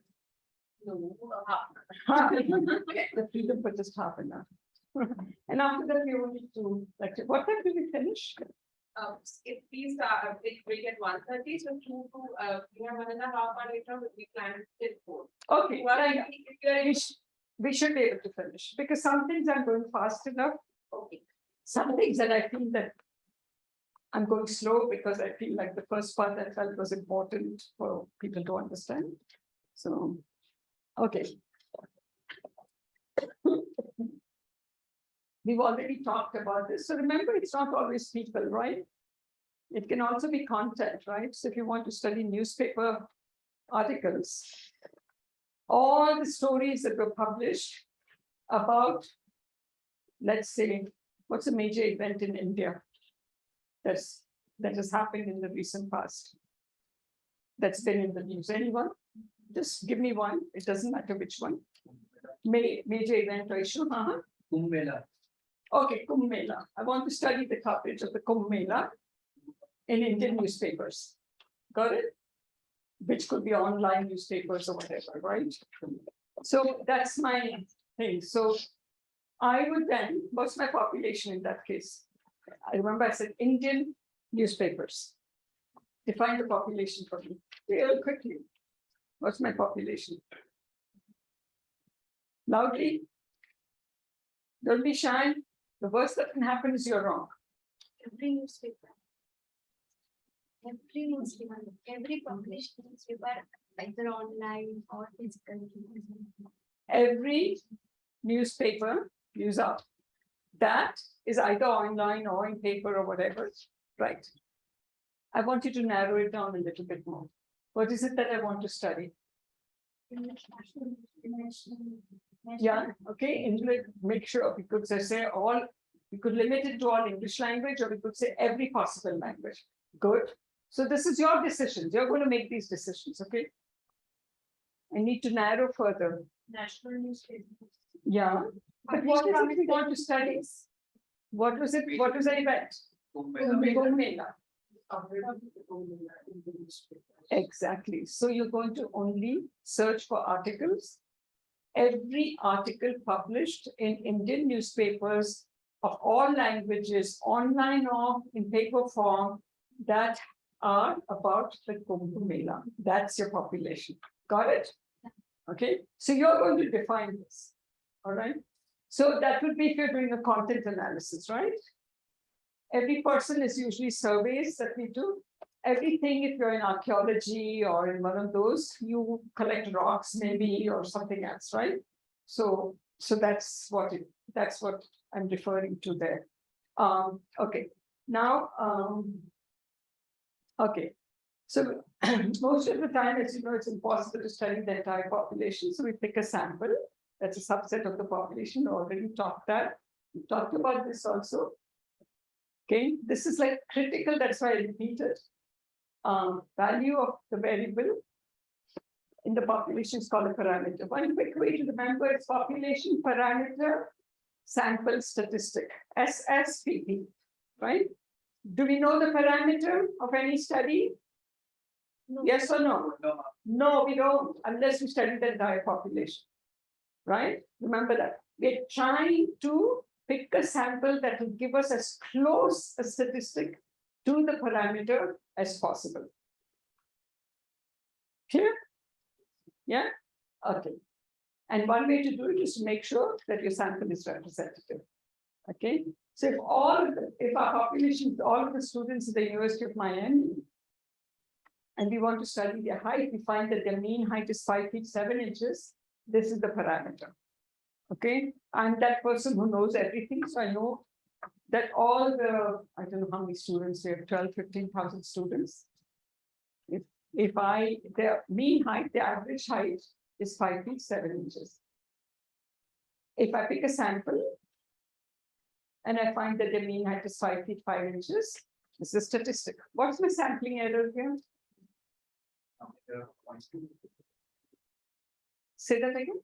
Sampling error of 2 inches. Of 2 inches, right? Right. I tried my best to pick the best sample, but there's always going to be some sampling error, right? But I'm never going to know it because I don't know this, right? But there are ways in which you can calculate it, which gives you a rough approximation of how much your sampling error is. But again, it's only an approximation. Okay, so this is where I want to spend some time. Okay, and I want to kind of get you all energized, and we'll be finished after that. What's a random sample? Randomly picking any out of the population. Randomly picking any unit out of the population. Okay, all right. So I'm going to stand. You have a shopping mall somewhere here? Yes, ma'am. Yeah, I'm going to stand in the shopping mall. I'm just asking you questions and trying to get you involved because I know this is a slowing time when you slow down, you're hungry and hot or whatever. So I'm going to go to that mall. I have my questionnaire ready. And I assume that everybody comes to the mall is random. So I'm distributing my questionnaires there. Is that a random sample? Yes. Yes. Yes. No, it isn't. Sorry, but it isn't a random sample. It's not a random sample. Why? You tell me now why. Right. Very good. That's a convenient sample. Got it? It was so convenient for me to go to the mall. It's air conditioned. I can sit there. So many people come there. I don't have to go knocking on doors. It's not a random sample. This is something I really want. Another point I really want to impress. A lot of people call this a random sample. Why does your paper get rejected often? You call it a random sample. I'm going to say this person really doesn't even know what a sample is. I don't know. I can't have faith in their statistics now any longer. Right? I know because some of you are interested in this publishing. I'm not saying you make this mistake, but I'm just saying that these are little cues in the paper that I'm going to figure out that if you don't know what that is, then do I have faith in the rest of your paper, right? So random sample, then is what? So I might go to your registrar's office or whatever you call that office here, I don't know. And I'll get all the students' names or their ID or whatever it is, okay? In the past, we used to get this paper list. Now everything's online. And I put all the names on little slips of paper. This is kind of a little weird because you don't actually do it that way, but I hope it helps to explain. A big bowl, sitting here and putting all the slips of paper inside. I call one of you or two of you, just keep mixing, mix everything, right? And then I call you and I say, come pick one. I put it aside, then I call you, pick one. So just to make sure that you are not doing something that's biasing the sample, right? Follow. And let's say I need to get 200 out of that. That's my sample size. That is a random sample. When you play the lottery, isn't that what happens? Right? That's truly random. Okay. Okay, because I did get everybody's names. All right. So remember, that's got a simple, the technical name for it is simple random sample. Okay, but it's not a very good method still. It's better than any of those non-probability methods like standing in the mall. And why is it not? I mean, it's a good method. And you've given everybody an equal chance of representation. What can make it a little bit better is stratifying. So let's assume for a moment that gender is really important. I'm trying to find out, I'm going to show you the Tanishq ad, and I'm trying to find out if males and females have different views on widowed women remarrying or whatever, right? So I stratify into male and female, okay? And when I get those, I say the representation in DME is 70% is female and 30% is male. Okay, so I have two bowls, all the female students and all the male students in those bowls, not physically, but your names, right? Mix them up. And if my sample is 200, how many females am I going to pick? 70% of that. Yeah, and how much is that? 140, right? How many males am I going to pick? 60, right? So what I've done is that because gender was so important in my study, I made sure that at least on gender, we are really very well representing the DME population. So that's called stratified. Can somebody give me an example of a stratified sample? Make up your own. Pick another variable other than gender. What else could people differ on? In the view of anything. Age, socioeconomic background. Social background. Income basically. Yeah, social background. Income group. Languages. Yeah. So what you have to do is you have to make sure that information about students on those variables are available. Then you make that many different parts, right? And then you pick based on the registrar's office gives you the information that we have 50% to come from this income group and 50% from another one or whatever it is. You pick. What helps you to decide which variable you're going to stratify on is the variable that's critical to your study. Right? If you think difference is going to be by gender, stratify on gender. If you think of it's based on socioeconomic status, stratify. You might think both of them. Then you have 4 parts, right? Female in the lower SES, females in the higher SES, and so on. Then you see what percentage of that is in the population. And females in lower SES, let's say it's 20%, I will pick 40 because remember my sample size is 200. So it's 20%, I have to pick 40 and so on. So it's not that you can stratify only on one variable, you can stratify on more. Got it? That's a really good way of sampling. Yes, question? No? All right. Tomorrow I'm going to put you in groups and you're going to do some of this work. And you're going to compete with each other, okay, in groups. And your faculty also, okay? So we'll see if students do better than faculty. You think they will? Our culture is such that we would never say that, right? Oh, I'm not saying that about my teachers. But I think they will. They will, huh? World is changing. Okay, all right. This is the one that you're going to use for the survey you're going to help me with. Is a systematic sampling. There's a little bit of stratified, systematic, and random that we're going to use. So, at some point, I'm going to sit down and figure out the media in Delhi, right? So television news. Radio news is pretty easy because only All India Radio can do news. So we know that you have to just go to All India Radio. So I get how many television channels there are. What else? Online news, right? Print news, news magazines, maybe. Right? So you're going to have to help me to figure out what the media here are, right? So then I'm going to stratify by media. So I want to make sure, why am I stratifying? I want to make sure I get journalists from each kind. I want to get TV journalists, I want to get online journalists, I want to get news magazine journalists, I want to get the All India Radio journalists. If I don't stratify, we might end up going to, oh, you know, I know people in the television channels. We'll just go to television channels and bad sample, right? So we're going to do that. That's stratifying. When you walk into that newsroom, if you get permission to walk in, you're going to go to the editor or whoever the contact is and say, may I get a list of all the journalists in your outlet? And you're going to have difficulty. This is my experience. They may not be willing to give you. In many Western countries, you automatically have a printed list. Here, you know, either there's changing workforce, or they don't want to tell you how many people they've employed, right? There's some of those things in many of our global South countries. So to sit there, I'll tell you my experience from the last time and say, please make this list. Great difficulty I had last time.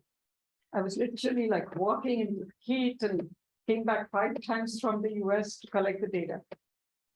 Then they would put about maybe 7 names. And I say, is this the entire list? Then they'll add 2 names. Then I say, are you sure this is all the journalists in this particular newsroom? Oh no, we have a couple more. Then they'll add. The list has to be complete. Now you don't have that in your hand, but please don't give up with the first list that they give you. Be very gentle, impress on them how important it is to get the whole list. Then you're going to ask them to stratify within that list on who are senior people, who are what we call journalists, you know, who like really go out and get the news, right? And then maybe there are freelancers. So you're going to group them. Why do we stratify? Who remembers? To make sure that we get people from each group, right? Then it's more representative, right? Then within each group, you're going to use random sampling. Hopefully you'll be paired with somebody. So let's say there are 5 people who are senior managers. You put number 1, 2, 3, 4, 5 in front of those names. And then let's say you and I going together. And I want to pick only 1 senior manager, let's say, or 2. So I won't tell you, I won't show you this list. I could put 1 on the second number, so you haven't seen them. Even if you've seen the names, my numbers are not in order, so that you don't know who you're picking. And so can you pick 2 numbers between 1 and 5? Let's say you pick the number 3 and the number 4. I look at who's 3 and 4. Those are the people who will get the question. That clear? That is called a combination. So we use stratification first, right? Within stratification, we stratified by news outlets and all that. Then we got a list, which we do in systematic sampling. Within that list, we stratified again. Got it? At this time, we're not stratifying media.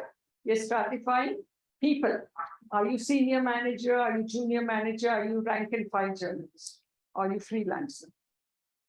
Once you stratified, then we go back and do random sampling.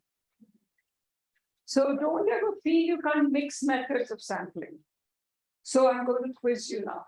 What's the first thing you're going to do when we have our meeting together? Before we will go to a news outlet, what are we going to do? We're going to try, I'm going to start you off with the first one, map the Delhi news scene or this greater area news scene, okay? All right, as much as we can. We may not get it perfectly, so already if we don't have it perfectly and we missed some online outlet, we've introduced what? Error. right? So keep in mind how many places we can make, and that's why we never ever get to the parameter completely, because there's error at every stage. We do that as a group, right? Then I assign teams of 2 or whatever your professors say I can do. I send you out. Okay.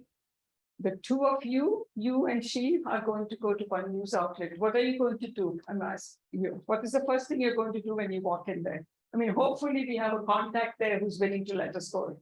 What are you going to do? First thing. Who are you going to talk to? Which person will you talk to? Who will give you something?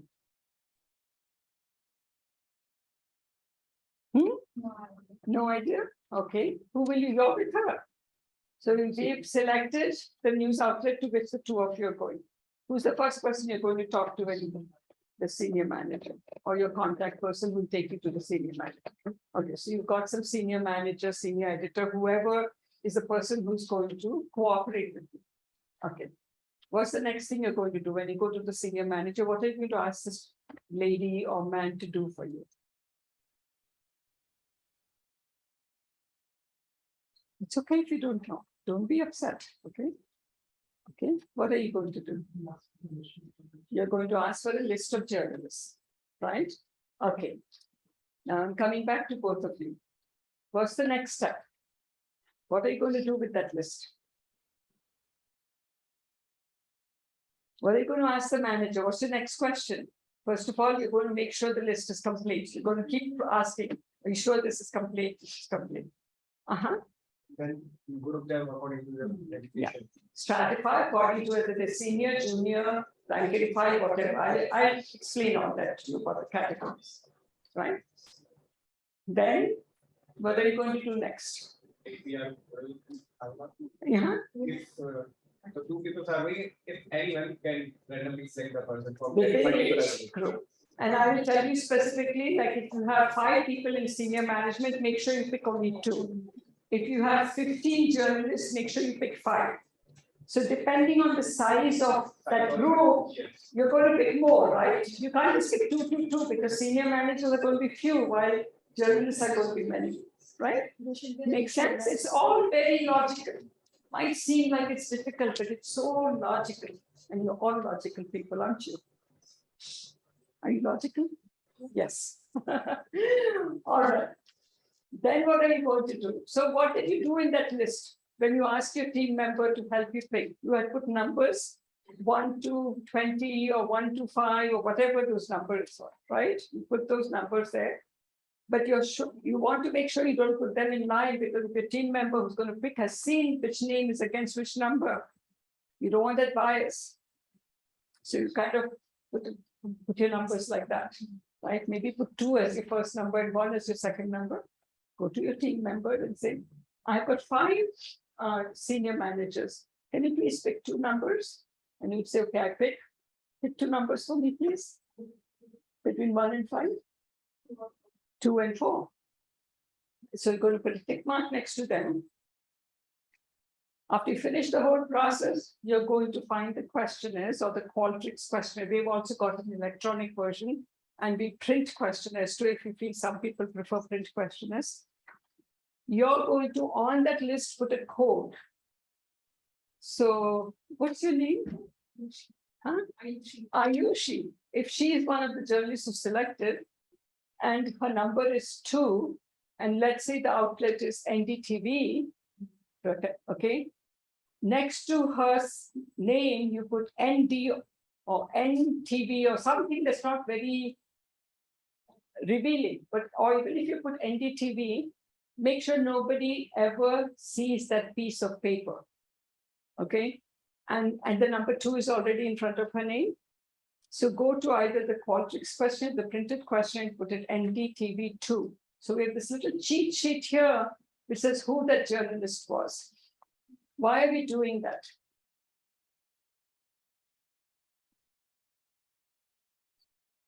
Because we want to see who answered the question. Cross-check the data. Yeah, so we can follow up, right?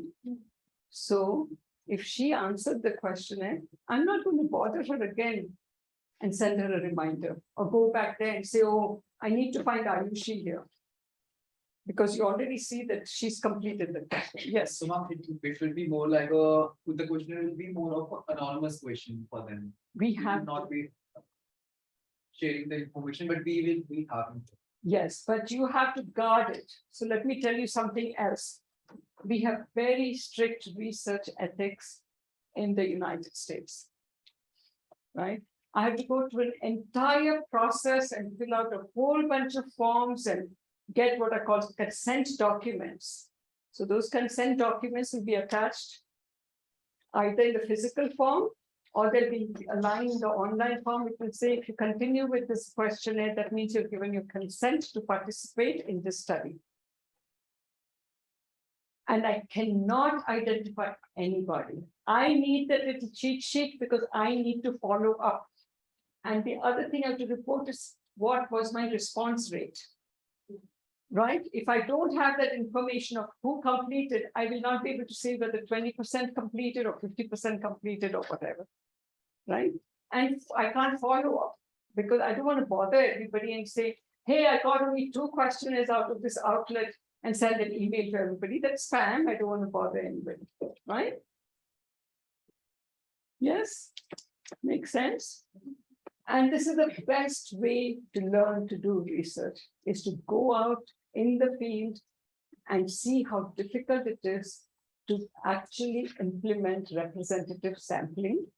You will get all kinds of rejection. Be prepared for it. All right. I mean, you're going to be journalists, boy, you got to be prepared for rejection, right? You're going to have to be in the face of people and say, answer this question, right?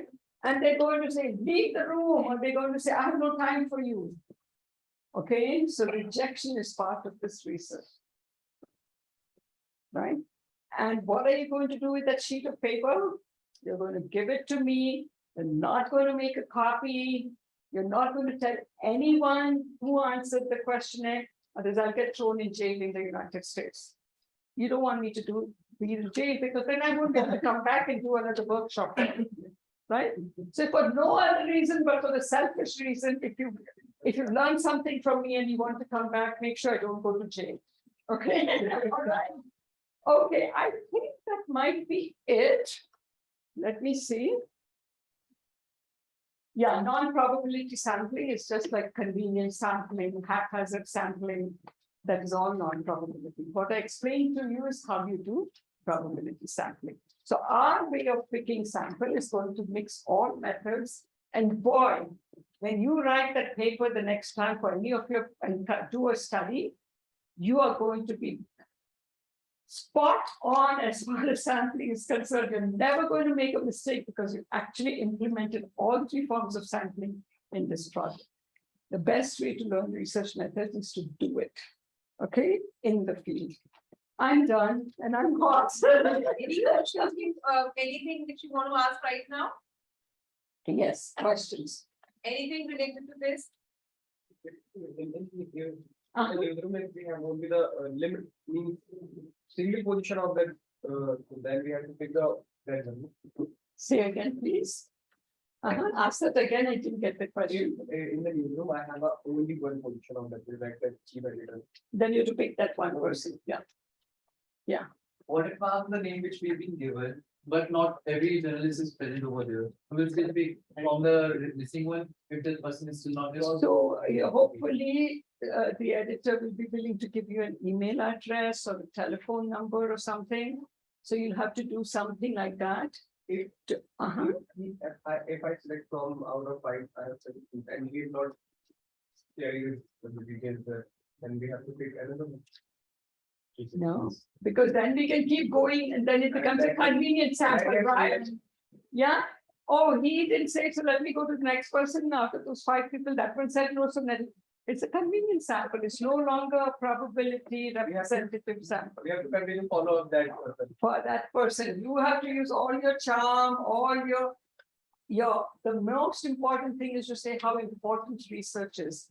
And what we do with this data is because there are 120 countries involved in this, their information about Indian journalism will be available to all the scholars across the world, because we will then compare all those 120 countries, different people who are in those 120 countries who collected the data will write papers.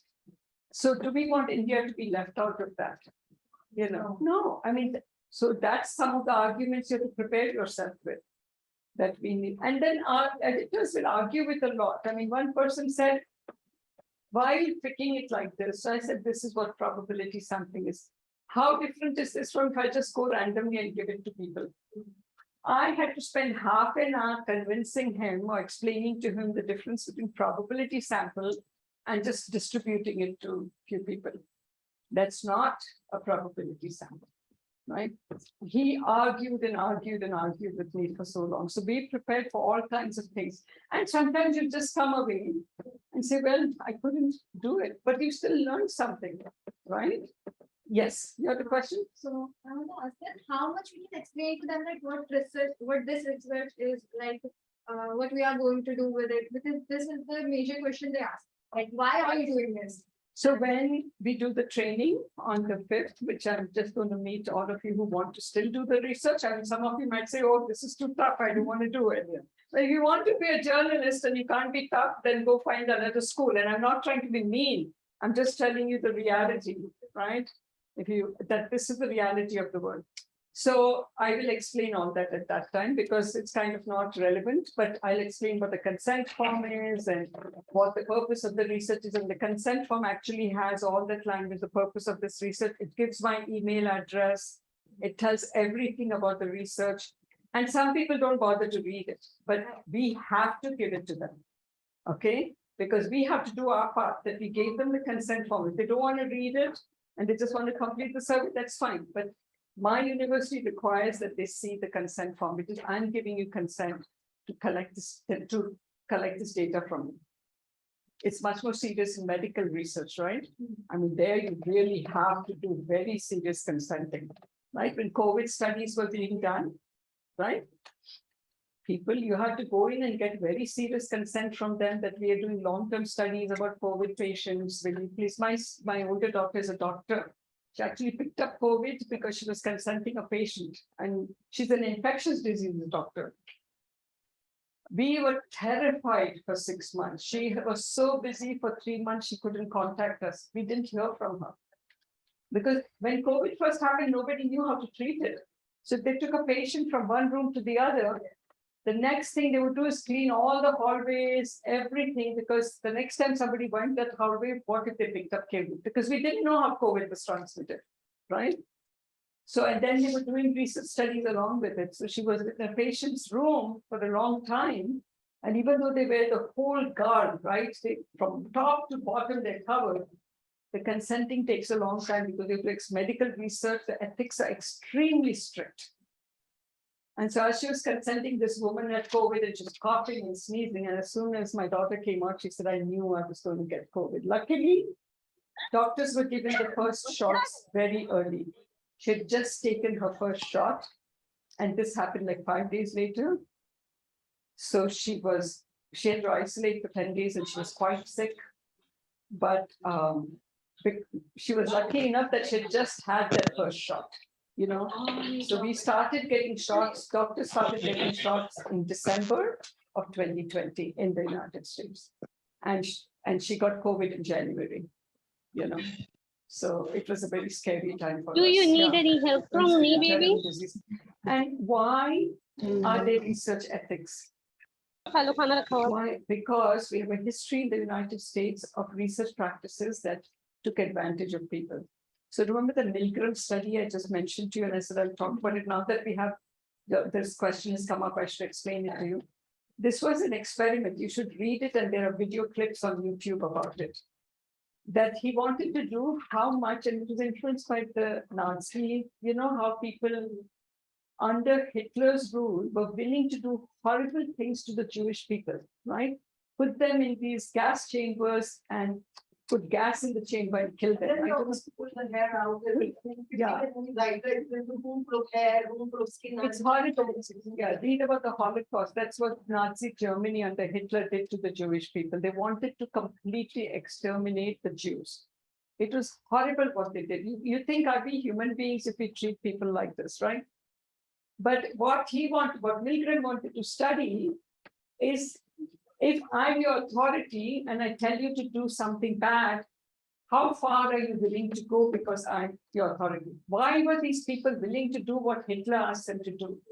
So what he did is he set up an experiment, Milgram, where he had an accomplice on the other side of a screen, and that person was somebody who was doing the experiment with him. Then he would ask volunteers to come in, and he would say, I have this machine, and you have to keep giving shocks to the person who's behind this wall. And so they would give the shock, the mindless shock, and the person behind the wall would scream. And he would say, now I want you to give a bigger shock. And there was nothing really happening. That person was just an accomplice. He was not getting shot. But he would see what strength of the shock is, and he would scream louder, he or she who was behind. And how long would the person continue to shock this other person just because somebody in authority is telling them that you have to do this? And it was shocking because it's a horrible way to study people. Because look at the distress it can cause if you are the person that I'm saying, shock her. She's sitting behind there.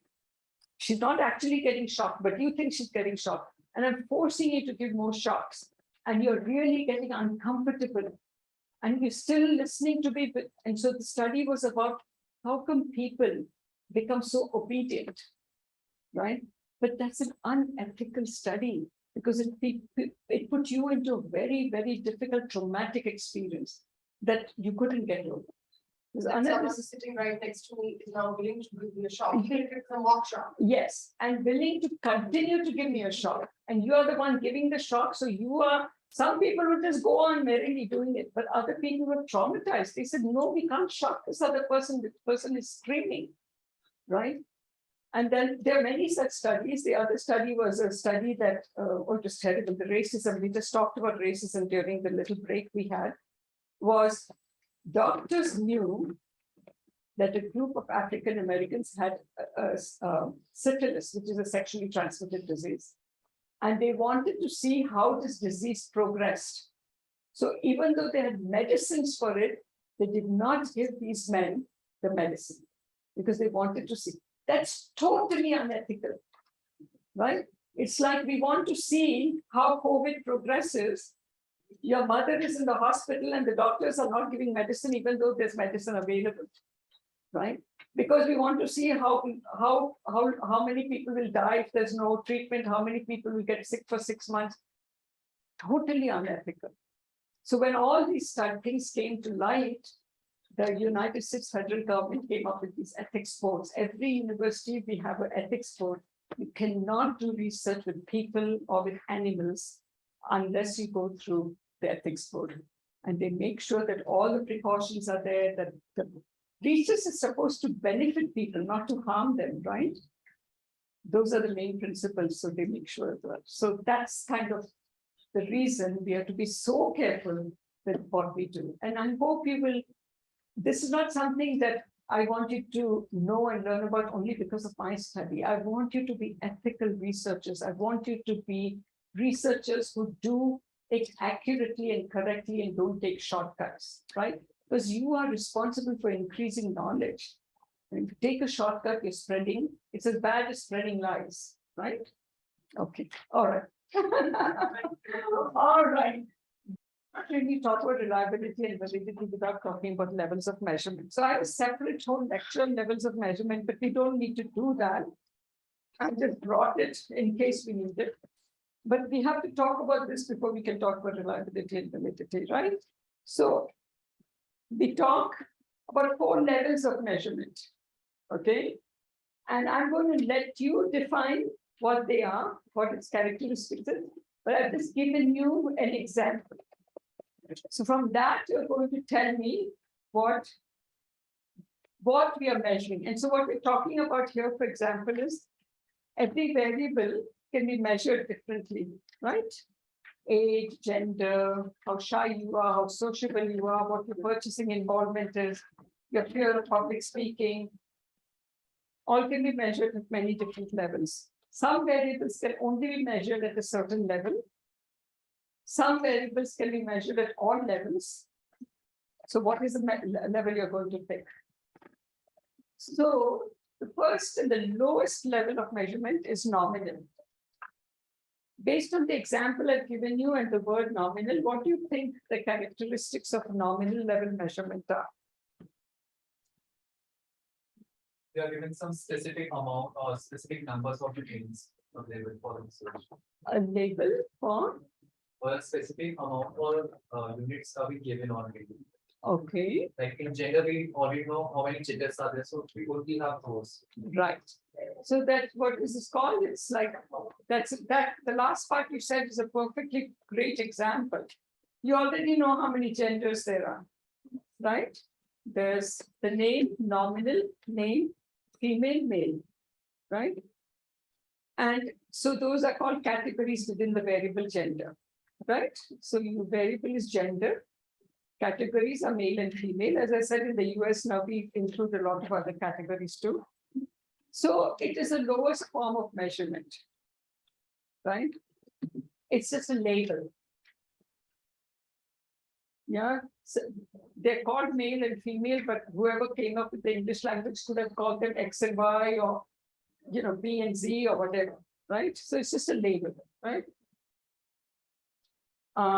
Ordinal level, what do you think that is? I've given you one example there. Favorite ice creams ranking. Specific orders. It's an order. See, the names are really going to help you here. Order, ordinal is come from the word order, right? Yeah. So do you have brothers and sisters? No, you're the only child. You have brothers and sisters? How many? 2? Oh, you have a twin sister. Who was born first? You were born first. So you are older, maybe even by a few minutes, than your sister. Right? So that's an order there. Right? Anyone have more than 2? How many brothers and sisters do you have? 2 brothers. 2 brothers. What's the order? And then you, right? So the order is the oldest brother, then the second brother, and then you. There's just a rank order. Little bit higher than nominal, right? The measurement is a little bit, gives you a little bit more information, right? Okay. Then, and I'm going to come back to ordinal in a minute. Interval.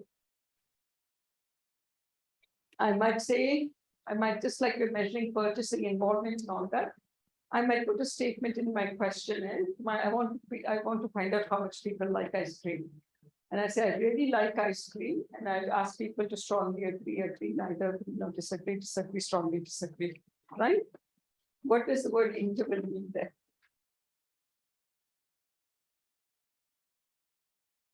Want to take a guess, anybody? Gap between different things. But A gap, a little bit gap. yes, yes. So there's a little gap here, right? This is like strong agreement, and this is just agreement. And this is kind of a midpoint. And then this is disagreement and strong disagreement, right? A little gaps here, right? Okay. So what's the difference between ordinal and this? Why aren't we calling this ordinal?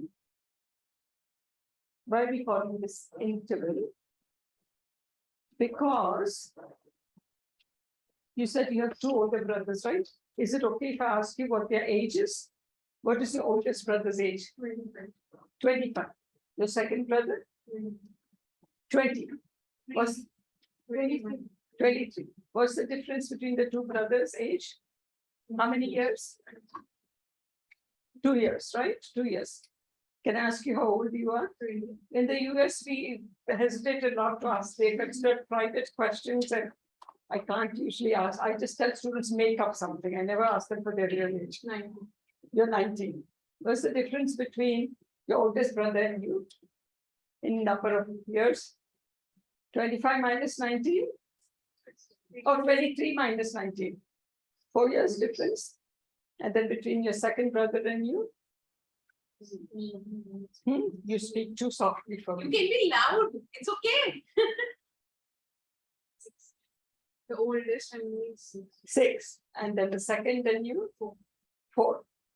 Are those intervals equal between your, so there's a 2-year difference between your oldest brother and your middle sibling. This gap is 2 years. This gap is 4 years, right? Are these two gaps the same? No. No. So in ordinal, the gaps can be different. It's just order.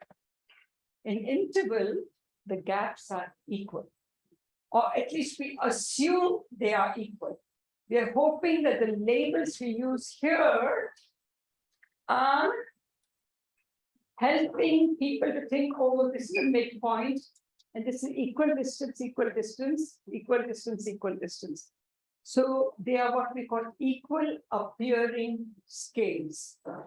And we are hoping that they transfer into the people who are interviewing in their minds as equal distances.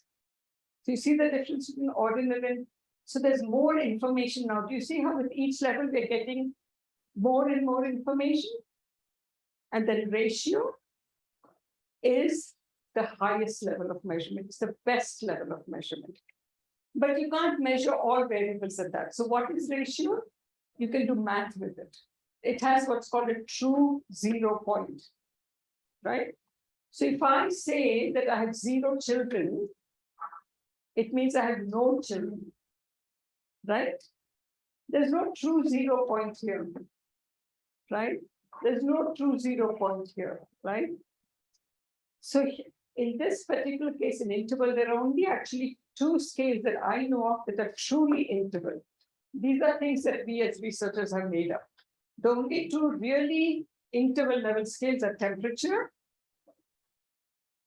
and IQ. Because when you have 0 degrees, does it mean there's no temperature? What does 0 degrees centigrade mean? Just a certain level of temperature. It doesn't mean 0, it's not a true 0. It doesn't mean no temperature, right? Yeah. So, and IQ, the mean IQ is, I think, 150 and standard deviation is 15. There's no true 0 there in IQ measurement. Those are only real interval level scales. But this one, as researchers, we have made it. This can be like, if I ask you, how do you feel about Delhi, your neighborhood that you live in? You could say, I have a very favorable, strongly favorable, favorable. So you can keep changing these adjectives. Usually we use 5 points. Some people use 7 points, but 5 is the standard generally. Okay, so got that? Yeah, the difference? Ratio is a true 0 point. So not only is it 0, but if I say I have 2 children, right? So let me do it the other way. Let's see if I say you have 0 children and I have 2 children, right? I have a certain number more than you that really is meaningful. And if she has 4 children, you know that is twice as much as the number of children I have. You can do math on it, right? And that's ratio level, right? So you can actually do mathematics. So when you can, so the 2 rules here.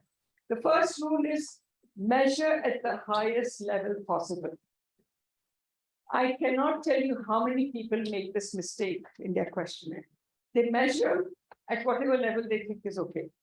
Now you can't measure gender at this level. So you have to measure it at the nominal level.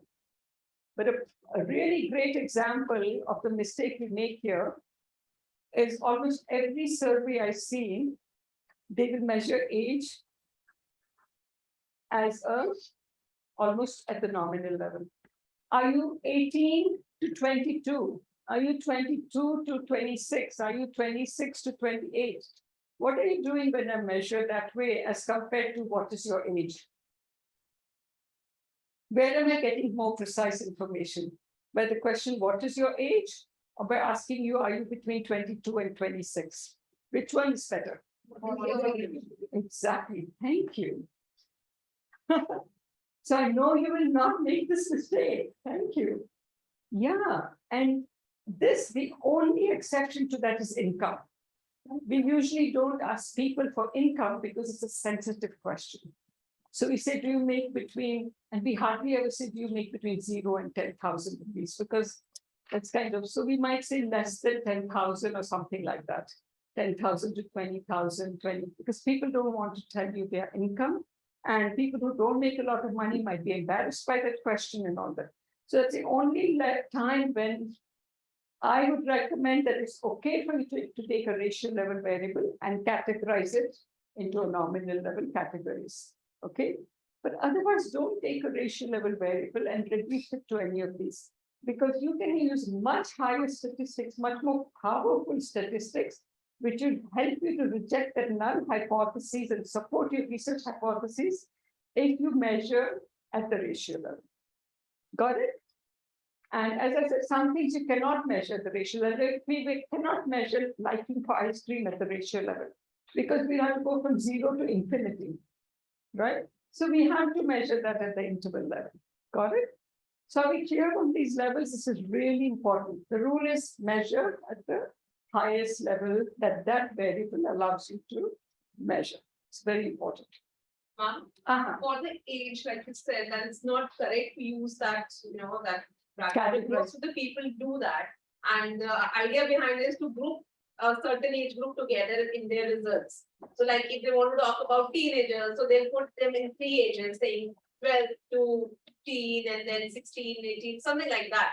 So in many studies, we have seen that, group there. So am I going to be able to do that afterwards if I collect at what is your age? Yes. Yes. Right? And let's say that I suddenly decide, oh, I got it wrong, that teenagers are from 12 to 15, they're actually from 12 to 16 or whatever. If you put 12 to 15, that's the end of it, and 16 to 18. You cannot find in that 16 to 18 group or the 12 to 15 group who is what age to regroup them, right? But post hoc, after the fact, you can take the ratio level variable and group it. Got it? So it is a no-no. If my student comes with that, I say, find whatever mistake you made and bring it back. I want you to discover what mistake you made. Okay? So make sure that you don't reduce, because you can use much better statistics and reject your null, which is our purpose, if you measure at the highest level possible. Got it? Okay. So I needed to give you this before we could go into reliability and validity. All right? Okay. Okay. So, you are my friend and you're really reliable. What does that mean? You're really reliable. Yeah? You trust, okay. Why do I trust her? What is the basis when I say she's reliable? If my trust is based on her reliability, what is it about it in terms of reliability that I trust?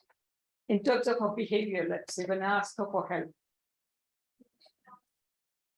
Fast. And if I ask in the future, she will. What kind of behavior is that? Consistent behavior. I come to you, एक दिन आप मेरे friend है, next day you say, अरे नहीं उनके पास से तो कुछ नहीं मिलने वाला है, मैं कुछ नहीं करने वाला. You're not my friend, because your behavior is not consistent. Right? I'm sorry if I spoke Hindi and some of you didn't understand, but essentially, he's a friend depending on whether he's going to get something out of me or not. He's inconsistent. He's not reliable in my friendship. I know you're not like that, but okay. So reliability is consistency of measurement. So I'm going to ask you again, what is your age? 19? Okay, bear with me. What is your age? 90. What is your age? 90. Reliable. What was it? I got the same answer repeatedly, consistently. That is a reliable question. Reliability is not about her answer, it is about my question. Is it measuring her age in a reliable fashion? Right? So I'm going to come here and measure your height. All right. So I have this tape that I'm going to use, and I'm going to make you stand up, and I'm going to measure your height with this tape. Okay, and I get, I don't know how tall you might be, I'm horrible at guessing.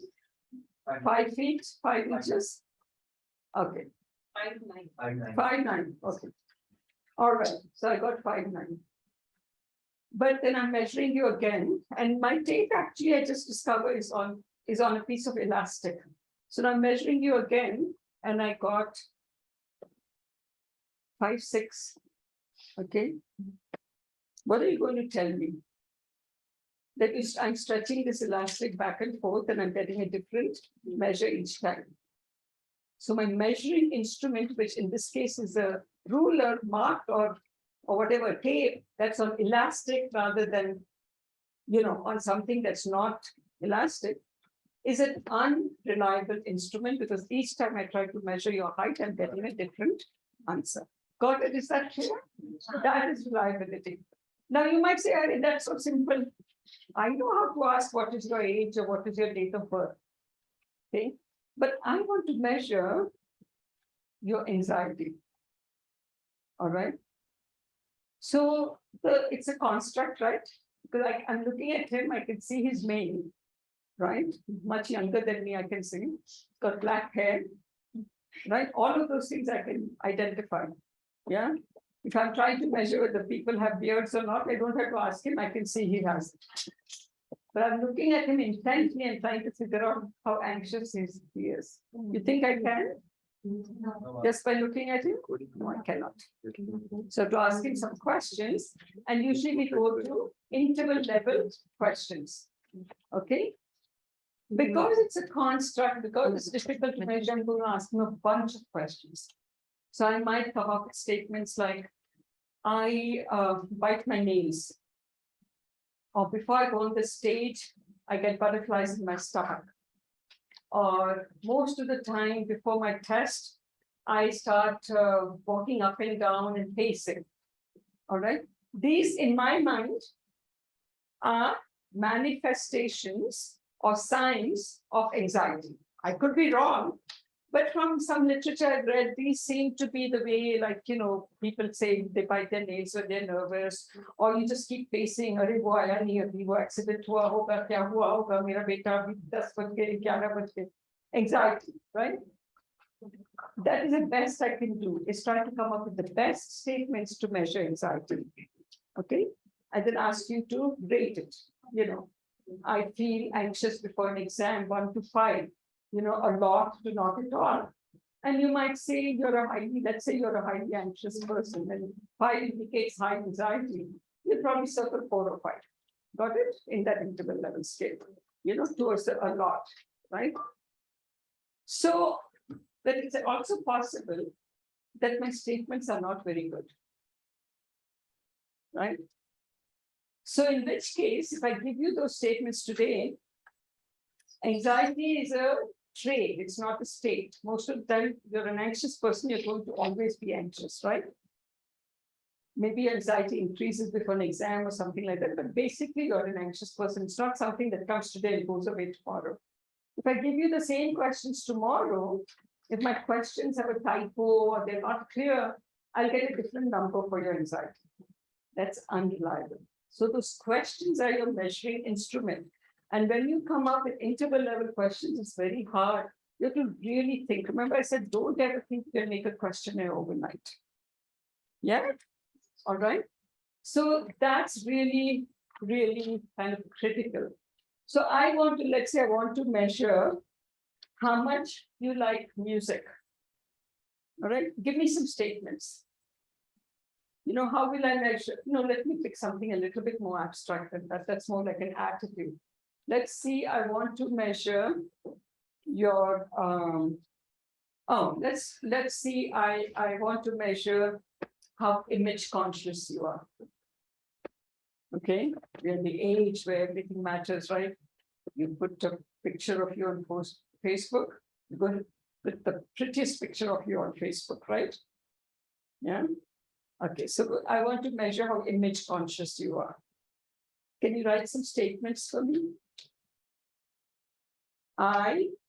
Finish the statement for me. I'm too much image conscious. Too much. About what? Image conscious, like okay. the comments that is found on the. Okay, so one statement can be, I'm very image conscious, strongly agree to strongly disagree. Okay. What else? if you don't want to use those words image conscious, because then they may figure out what you're trying to measure, what are some other things you can use? Like I didn't ever use the line with him about I'm an anxious person. I ask things like, are you not, bite my nails?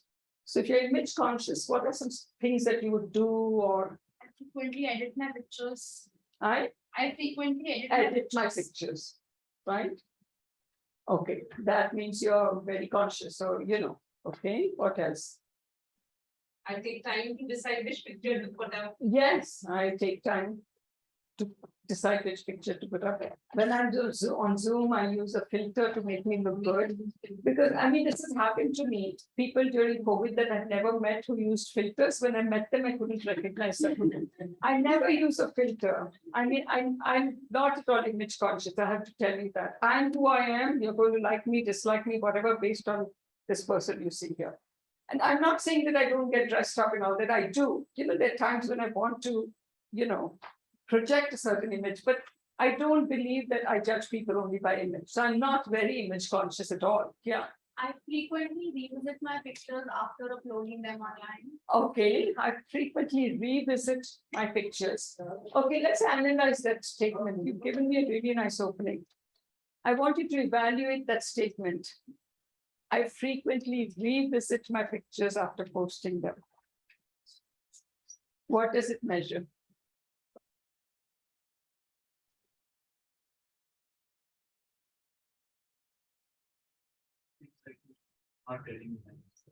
Okay, yeah. I love myself. I keep on checking myself.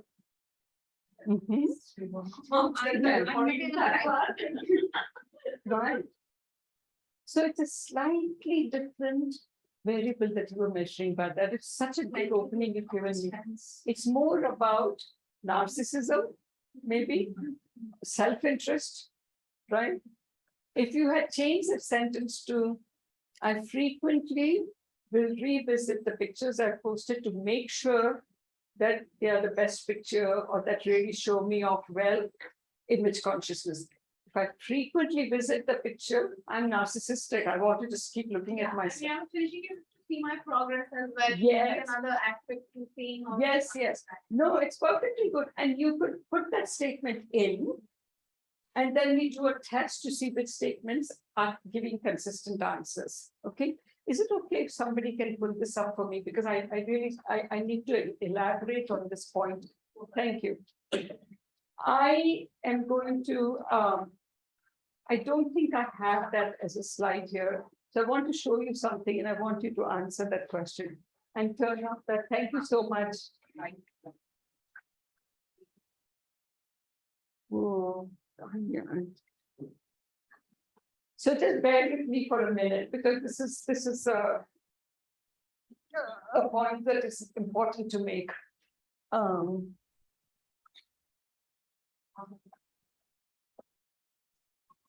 Okay, so I'm going to try to take on 2 or 3 points by this.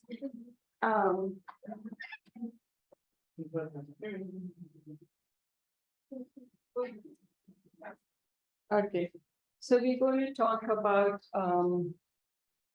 I post. I'm just going to abbreviate and the grammar is not right, but I want to go through it fast. I post best pictures of myself. Right? Strongly agree to strongly disagree. I use filters on Zoom to make sure I look good, right? So that's what this would be. What were some of the other statements you came up with? Can you remind me? I revisit. Yeah, no, that one I want to use. I edit pictures. I edit pictures. Okay. Oh, okay. See the comment which I get on the post. I'm sorry. Comments I'm conscious about comments and which I got. likes Okay. I'm on our difference.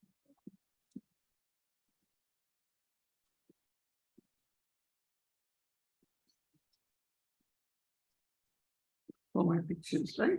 And now that revisit one. without the last edition, I revisit my pictures often. Okay. So we have strongly agree. So if you're highly self-image conscious, you're going to circle strongly agree, right? I post the best pictures of myself. If I use filters, you're going to probably strongly agree or agree. Okay. I edit pictures, again, you're going to probably use strongly agree or agree because you're self-conscious. I mean, you're image conscious. Okay. One of you is whoever is answering this question. Look for how many likes I get. Okay, maybe I would agree rather than strongly agree. Okay. And I revisit my pictures often, and I'm just to make a point, I'm going to circle strongly disagree. What is this telling you? What are the best statements here? If I'm just looking at this, if I have to pick. Post best grades, filters, edit grades. These are the best, because what am I getting? Consistent answers, right? You are terribly image conscious, Manasvi. I get that from you. This didn't quite hit it completely, and this I may not revisit, even though I'm image conscious. I just keep posting good pictures. I don't always revisit my own pictures. So I collect this information from 200 people who are in my sample. And if consistently I find that the answers here don't match the answers there, then this is an unreliable measure of image consciousness. I want to make sure that you understand the point I just tried to make. Got it, or should I go over it again? Got it? Yes? Okay. So it's perfectly okay to include that statement, because maybe it is a sign of image consciousness and we're not sure to include it. And if everybody strongly agrees, then maybe this is worthwhile in everybody who's image conscious strongly agrees. Okay. Now I'm going to come to, let's see who, in the back there. No, you with the green shirt or the beige shirt, yeah, and the mask. You are not at all, let's say, image conscious. What are you likely to circle in this? What I post the best pictures of myself. What are you likely to circle strong? You're not image conscious. You really don't care what image it is. Strongly disagree. So you're going down either strongly disagree or disagree because you're not image conscious. Right? Yeah. But posting the best picture is not about image consciousness. Everybody wants to post their best picture. That is true. So you might find everybody says that, so that it wasn't a good statement, right? Yeah, but not, maybe there are people who don't care. They are more interested in showing you that, I mean, I sometimes travel all over the world and I look horrible because I'm exhausted and tired. But I want to share the fact that I was in this gorgeous country of Namibia and I was climbing these sand dunes. And I really don't care whether I look good or not. For me, just that being in Namibia on the sand dunes was so important. I want to share it with my friends, right? But you make a very good point, because this is what's going to tell you. This is going to be repeated over 200 people. And if you consistently find that one statement is in contradiction to the way they answer the other statements, then that statement is unreliably measuring whatever you want to measure. It's not giving you a consistent answer. You need to drop that question. Got it? So I don't know which of these will work. On the face of it, I think this will work. I haven't done the research. So maybe previous people have done it and you can look at which statements they found were useful, right? But when you're developing a question, this is what you have to think about, right? Now, one more thing I want to show you or talk to you about. Usually, when I do these, I try to make sure the higher number is associated with the higher whatever I'm measuring. So if it's a 1 to 5 scale, where would my 5 be associated with strongly agree or strongly disagree? Strongly agree. Strongly agree, very good, right?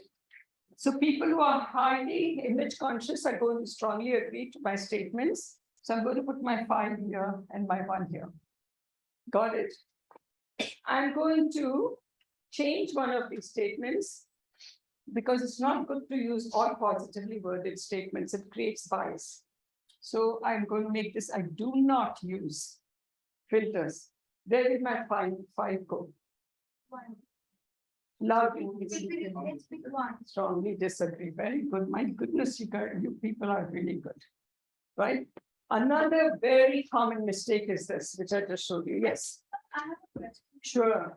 So this looks like the online behavior of a image conscious person. Yes. So one person, Excellent point. so one person may be image conscious, but may not have a social media presence at all or a behavior there at all. So I could be a person who's very image conscious in person, but online presence might be completely different.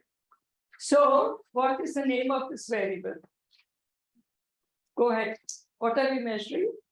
Image conscious Online. Online. Exactly. Exactly. We have to define data and keep it specific. Very good. Right? So see how precise we have to be. You know? Because some people are actually image conscious when you're taking. Something Yes. I'm very non-natural, but if someone just brings up a camera or something. Even I I might freeze. get very, Yeah, yeah. you know. Please or just right. And then I might select the best picture available from this and then want to post it. Yeah. Right? So you have to really, your variable name is important. Then you give a conceptual definition, right? That means, in other words, then you do your operational definition. When you do your operational definition, if nobody has studied this before, they're going to think about, okay, what sentences make sense. And then after you collected this from 200 people, if you see a pattern where one statement is contradicting the answers of the other statements, that statement is not a good one for most of the people if it's contradictory, right? And you get that through something called Cronbach's alpha, which we are not going to do in this workshop, but it's a statistic that helps you to figure out which statements you can draw. Yes. I have a question. Sure. The question is not related to this, whatever we have discussed. You Question- have to speak loudly. Okay. My question is, I have read in some article or research paper, the value of Cronbach alpha. The scholars cited that it should be from 0.7 to 0.9, not more than that. And in some studies, I have seen 0.5 to 0.9. Specifically, in management studies, I have seen 0.5.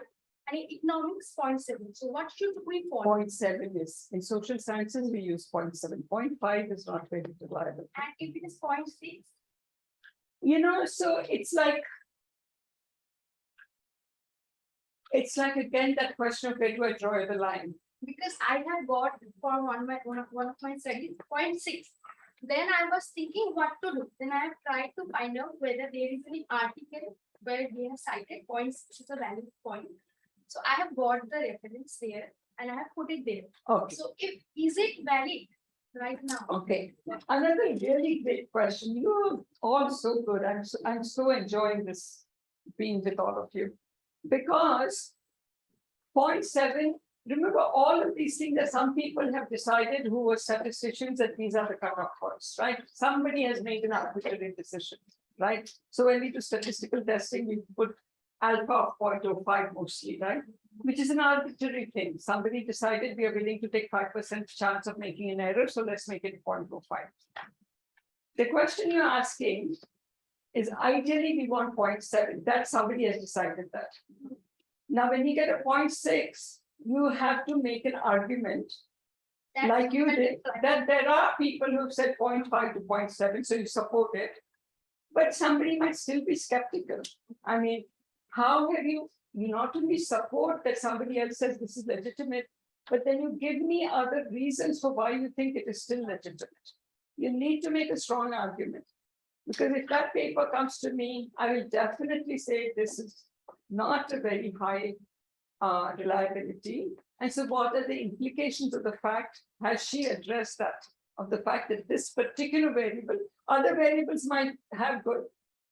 One option is if it's really low, drop that variable. Let's say that this variable was dropped because we didn't get reliability on it. that limits, because that might be an important variable for you. If the variable is very important for my study. Then you can't drop it. Then you have to define why this is. Maybe your study is so innovative and new, and there was nobody else who had developed the scale, and you're still just trying to develop it.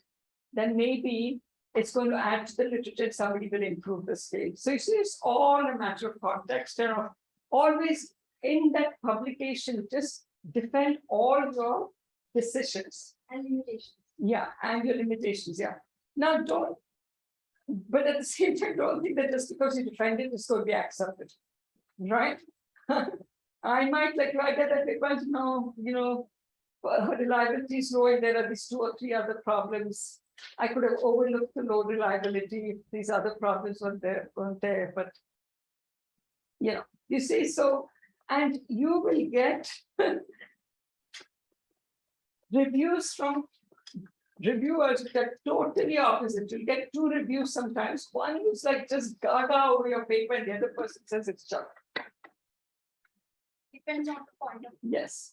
And sometimes you get people who don't know your statistics, and they'll tell you to do something. And then you have to write a letter to the editor saying, with references saying this statistic doesn't work here. You can't say this person doesn't know what he or she's talking about, because it will be very diplomatic. But you have to really just explain that, got it? Yeah, so reviews can be wrong too, right? This is not a perfect world we live in. All right, so these were the 2 main points I wanted to make here. Make sure you associate the right number depending on the language of that. So if it is one is a positive and one negative statement, you flip it. Okay. Very common mistake. People forget to flip it, and you've got really dirty data there. Okay. Did that point come across? How you assign 5s and 1s? Okay. All right. So we need to go back, sorry, to the lecture. Yeah. So so that's reliability. And I think there are many kinds of reliability depending on the text that you.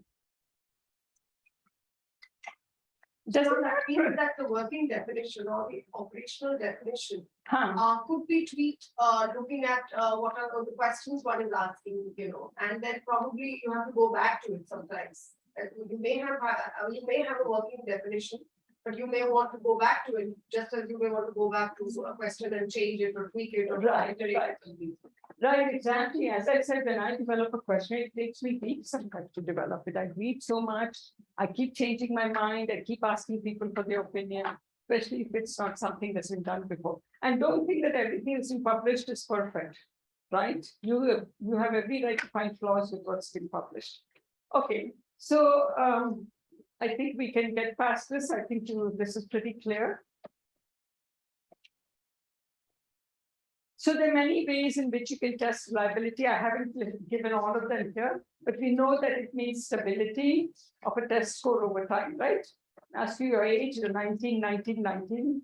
Except if I ask it to you day after tomorrow, and a birthday has passed in between, then your age could have changed, and that's perfectly okay. So the particular day, you can measure someone's weight at 5-minute intervals, and you should get the same weight, right? In half an hour of measurement, he or she is not going to lose weight so much or whatever. Internal consistency is across items within the test, which is what we just did. Got that? Did I lose you? This one is stability over time. The example was how old are you, how old are you, how old are you, right? The second one that we just did is consistency across items in the test. It's only for interval and ratio level variables. So the answers are 2 or more questions consistent. We just did that example, right? So we can say this is an question of ethics on journalism. So for example, I can have 2 different measurements and say I follow codes of ethics. I disregard codes of ethics. Remember, you flip the coding here. So if strongly agree is 5. In this particular case, strongly disagree would be 5. And then somewhere later in the question, I ask these questions. Codes of ethics are critical to a journalist's work. Okay. Codes of ethics are obstacles in a journalist's work. And then I can either measure generally we don't measure reliability of 2 statements because it's a simple correlation. But for example, let's assume these are 3 statements and these are three statements, you can compare whether this set works better than this set, or you can just do reliability of all statements and then throw out the statements that are not working well. Okay, using Cronbach's alpha. All right, if we get time tomorrow. Oh, but the problem is I have SPSS on my computer, but I don't have any way of connecting. Does anybody have SPSS on their computer? No? Okay, never mind. That we have to wait for another time if and when I come back. Another reliability, this is used in content analysis. When I do a study, if I'm coding tons and tons of content, I can't sit there and do it myself. I did it for my dissertation. 6 months of sitting in the library coding content, right? But nowadays you get a team of people and I train the team of people and say, this is how you're going to code this content. Now let's assume for a moment, we have the two of you coding for me, okay, you and the student sitting next to you, right? So I have to make sure that the rules of coding are consistent between the two of you, right? So let's say I'm trying to code whether a television show is violent, how violent it is. I give you lots of rules that in every 10 seconds count if there was a violent act, and you count it. You do the same. After I've trained you, then you both, because we don't have time, you're going to code different content and you're going to code different content because we want to finish our research study. At the end, after you come together, I pick non-sample content, but of the same kind. And then let's say I pick 10 episodes and I ask you both to code the same content using the rules that we used to code separately different content. And I hope and pray that I get good intercoder reliability. If I don't get it, then I have a huge problem. This is the biggest problem in content analysis, okay? So in this particular case, I have two coders and they're coding whether a news story is domestic story or international story. So I define for you what a domestic story is. And I define for both of you what an international story is. I give you examples, I give you definitions, and I train you on some non-sample data to code. Then I send you off and you're coding 100 of the stories and she's coding 100 of the stories, different 100 stories, right?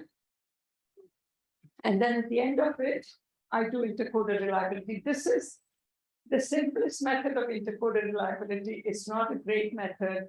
Most of the time, I will reject a document if this is what you use. But other methods, I would have spent half a day explaining them to you. So I'm just showing this as an example. So we have story number 1. You're both coding the same set now, just because I want to measure intercoder reliability. Your coder 1 and your coder 2. On the first story, both of you agreed. 1 was domestic. So both of you agreed it was domestic story. Agreed. Is there agreement here? No, right? So can you tell me how many disagreements there are between the two coders in this set? 2 disagreements. Yeah, there's this one there, this story they're disagreeing on. So it's 2 stories on which they disagree. This one they're disagreeing on, and that's it. And there are 10 stories. So what is the percentage of agreement? 80%, right?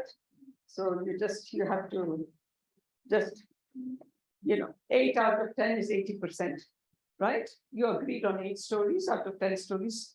So we're 80% agreement. But by chance, how many would you agree on? Just by flipping a coin, you will agree on 50%. Just by chance, even without. So percentage agreement is not a great way of measuring intercoder reliability. Okay, so we have things like Krippendorf's alpha, and then we have several other measures, Scott's phi, which are a little bit more complicated, but now SPSS just does them for you, and they're much more acceptable. Okay, because this is what you just had 30% more agreement than what you would agree by chance, even if I had given you no rule. The toss you to choose between 2 domestic and international, you could have agreed by chance, right? So it's not a great way, but I just want to demonstrate to you intercoder reliability. It's very important to check your reliability to improve the measurement of reliability. So very often with questionnaires and with content analysis, we do pilot studies to keep improving our questionnaire, keep improving our definitions. Okay. And then validity is the last one. I'm losing breath now, but we'll be done. Any questions on reliability? All good? The last one to say we need to check. Yes, so like how? So if you did a pilot, before you actually went to the sample you want to go to, you do a pilot, like those 5 questions here on self-image, right? Online self-image. And that pilot, you just give it to 20 students. And if you find you run Cronbach's alpha and you find that the statement is no good, don't put it in the final question. Ma'am, Right? Yeah, got it. in our thesis, we don't have opportunity to check intercoder reliability. If I'm doing content analysis, my thesis, I don't have opportunity to check intercoder reliability because it's my own thesis. No, but you still have to do it. How do we? So you volunteer and ask a friend of yours. I'm told you say, tell your friend I'm training you, and you need to do that even before you start your own coding. You train a friend, you take some non-sample data, not the data that's going in the sample, but some stories that have not been selected, depending on what probability method you use. You train the other person and you code together. One way you can do it is both of you code the same, let's say 10 stories. And then afterwards you discuss it, why you disagreed on something. Then your rules get clearer and clearer. For paper as well, paper as well. You can write papers. Oh yeah, you have to. If you send me a content analysis without intercoder reliability, I'll reject it right away. So, means, what is the sample limit? Sample limit means For the intercoder, at least 10% of the final amount. So if you coded, let's say 100 stories, you must do intercoder reliability on 10 stories. But you train before you start coding, right? To make sure that the other person, and that also helps you to refine the rules and to give more examples. Like if you code it differently on a story, you talk to them, to the other person, you say, why did we code differently? And it helps you to then refine the rule about what domestic stories mean, to remove that misunderstanding, right? Then you start doing your coding. With the sample, with the pilot test, we have to do the keeping of test there as well. It's better. Okay. If we are following same coordination, the 2 persons. Yes, everything has to be the same. Absolutely the same, right? The same stories. Then you sort out the disagreements, you improve the rules. Then she starts coding on her by herself. And then after she's done, she picks from the sample that she's already coded, randomly, remember using a probability method, she picks, let's say if it's 100 stories, she picks 10 of them again, but through a random process. She can't pick only the easy ones to make you code it. You have to pick it by probability method. You can't say, oh, these 10 stories were easy to code. Let me give it to collect all the stories and only you can. Yes. Then you give her the 10 and then you just pray. I've done that, believe me. But in the case of a survey, you can conduct a pilot study. If first and foremost, go ahead and see if our questionnaire is reliable enough or not. But what kind of tests do we choose? I mean, we're at the process. We're at the stage of our data collection now. We're going for a pilot study. Like if you have a constructive measure with this interval level scale, that's one place you can measure your reliability. That's one way. That's mostly the only thing we use in surveys, right? And because if you haven't used interval level scale, then you can't really do reliability, right? Ma'am, if we have 2 sections in our survey list, one is with 5-point scale, another is multiple choice. We can test Cronbach alpha with 5-point scale, but we cannot check with the others. So what can we do with the others? Because these multiple choice questions are necessary. And give me an example. Why do you use multiple choice? The only time you would use multiple. What kind of media you are using? Yeah, but that you don't need to check the reliability. No. So we have to check only those. Those are statements or something we have to assess them. Because like those are things that people are not, those are not difficult to measure, right? which media do you use? Most people are going to just tell you which media they use. I mean, And the time, how much you're using the time. yeah, but those are difficult things to do reliability. You have to just take it by faith, right? For the answer that they give you. So that's again one of the problems with survey research. So you have to be very careful, like you say, how much time do you spend on media? Don't ask a question like that. How much time did you spend on social media yesterday? They are going to remember that much more. Ask me to remember even for a week, I will give you some answer because it's so easy for me to finish the question. Yesterday. Or just say, well, how much time did you spend on Facebook yesterday? And define what yesterday is. How the more specific you are, the better the answer is. What they answer is truer to what they actually did the previous day. But if you just say, remember what happened in the last 6 months. No. Who remembers how much Facebook they've used in 6 And months? is there any sample limit for prepend of states? For what? Sample limit for content analysis. If we are doing a pilot study like for intercoded reliability, you have mentioned that if we are checking with the statistical test, it is better. So is there any sample limit like 10? No. I mean, usually the reason we do that pilots and content analysis is to improve our rules. Improve what we mean by a domestic story, what we mean by an international story, what we mean by violence, right? So like the disagreement may be because she thinks kicking is not violent, while you think that kicking is violent. So then you improve that rule that include kicking as a violent act. Got it? So that's the reason you mostly do the pilot is for that, to make the rules as good. And then you can do a second coding with her of some 10 more articles and hope that you're coding much more similarly now. Okay. But also, there's no cohesion as to what kind of test can you choose for reliability. I mean, for one paper, I used for content analysis, I used Cohen's kappa, which one of the viewers said that it's not all that reliable. You must choose another method to check the reliability. Then what do I do? Well, you can, right? Because you have your data. So you can apply whatever test that, or you make a strong argument for why you think Cohen's kappa is the right one. Right. And you write to the editor saying, here are all these articles that are within my field and they have used Cohen's kappa. And, and this particular book where this author who is well known in this field says Cohen's kappa is a legitimate and a good way of checking. So that's again, but you have your data, you can apply any reliability methods, right? Post hoc, you can change it, right? Got it? Okay. So validity is different from reliability. Validity is, are you measuring what you think you're measuring, right? And a good example was, does the statement that I revisit my page really measuring your online image consciousness? That's a good example of whether it's valid or not.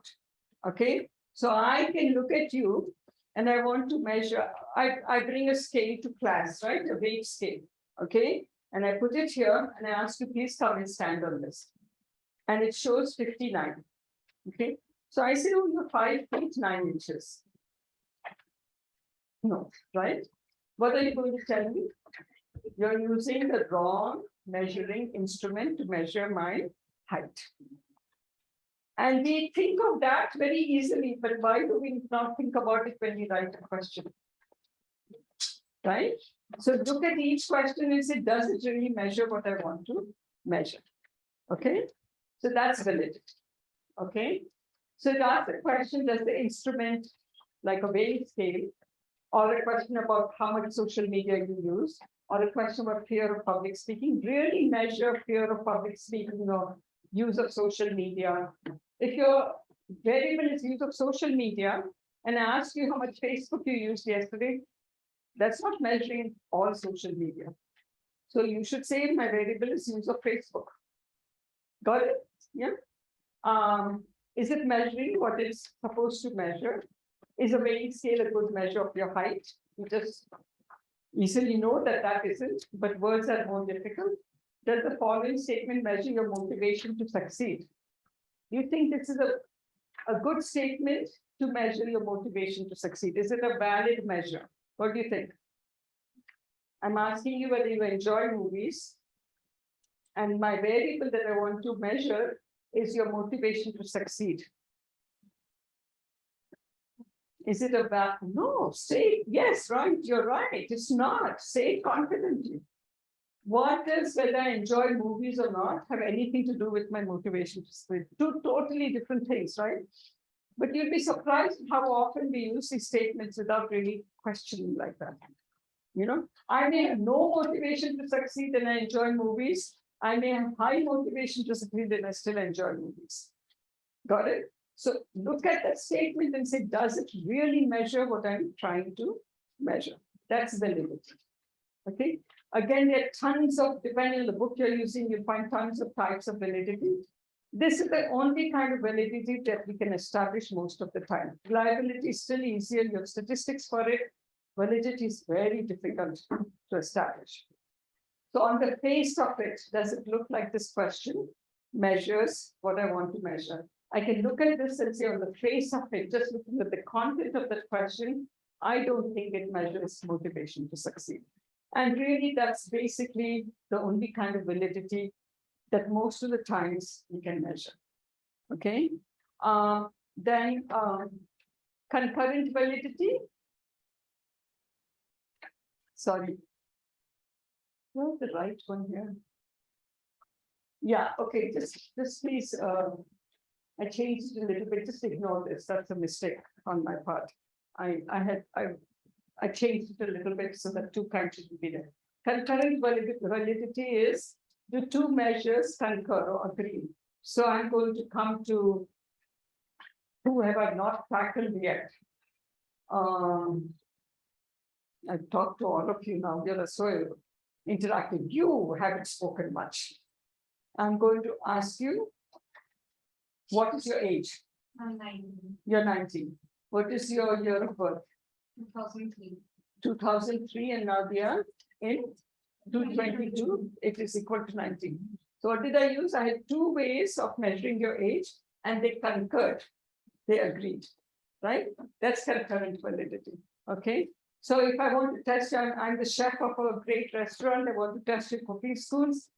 I can give you a cooking exam by asking you, for example, what's a roux or what's chicken masala, tikka masala, whatever. And then I can actually have you cook and judges can rate your cooking. So there are two different ways of checking how good you are as a cook. And they should give me the same, concur, agree that you're either a good cook or a bad cook. So, and if they concur, then your measures have concurrent validity. Yes. Couldn't you given the example of age for the concurrent one? But what if this possibility of months difference? There's a variable in that. Like she's 19 and she's from 2003. But what if she's 18 and still from 2003? Right. So we would be asking more precisely the date and everything, right?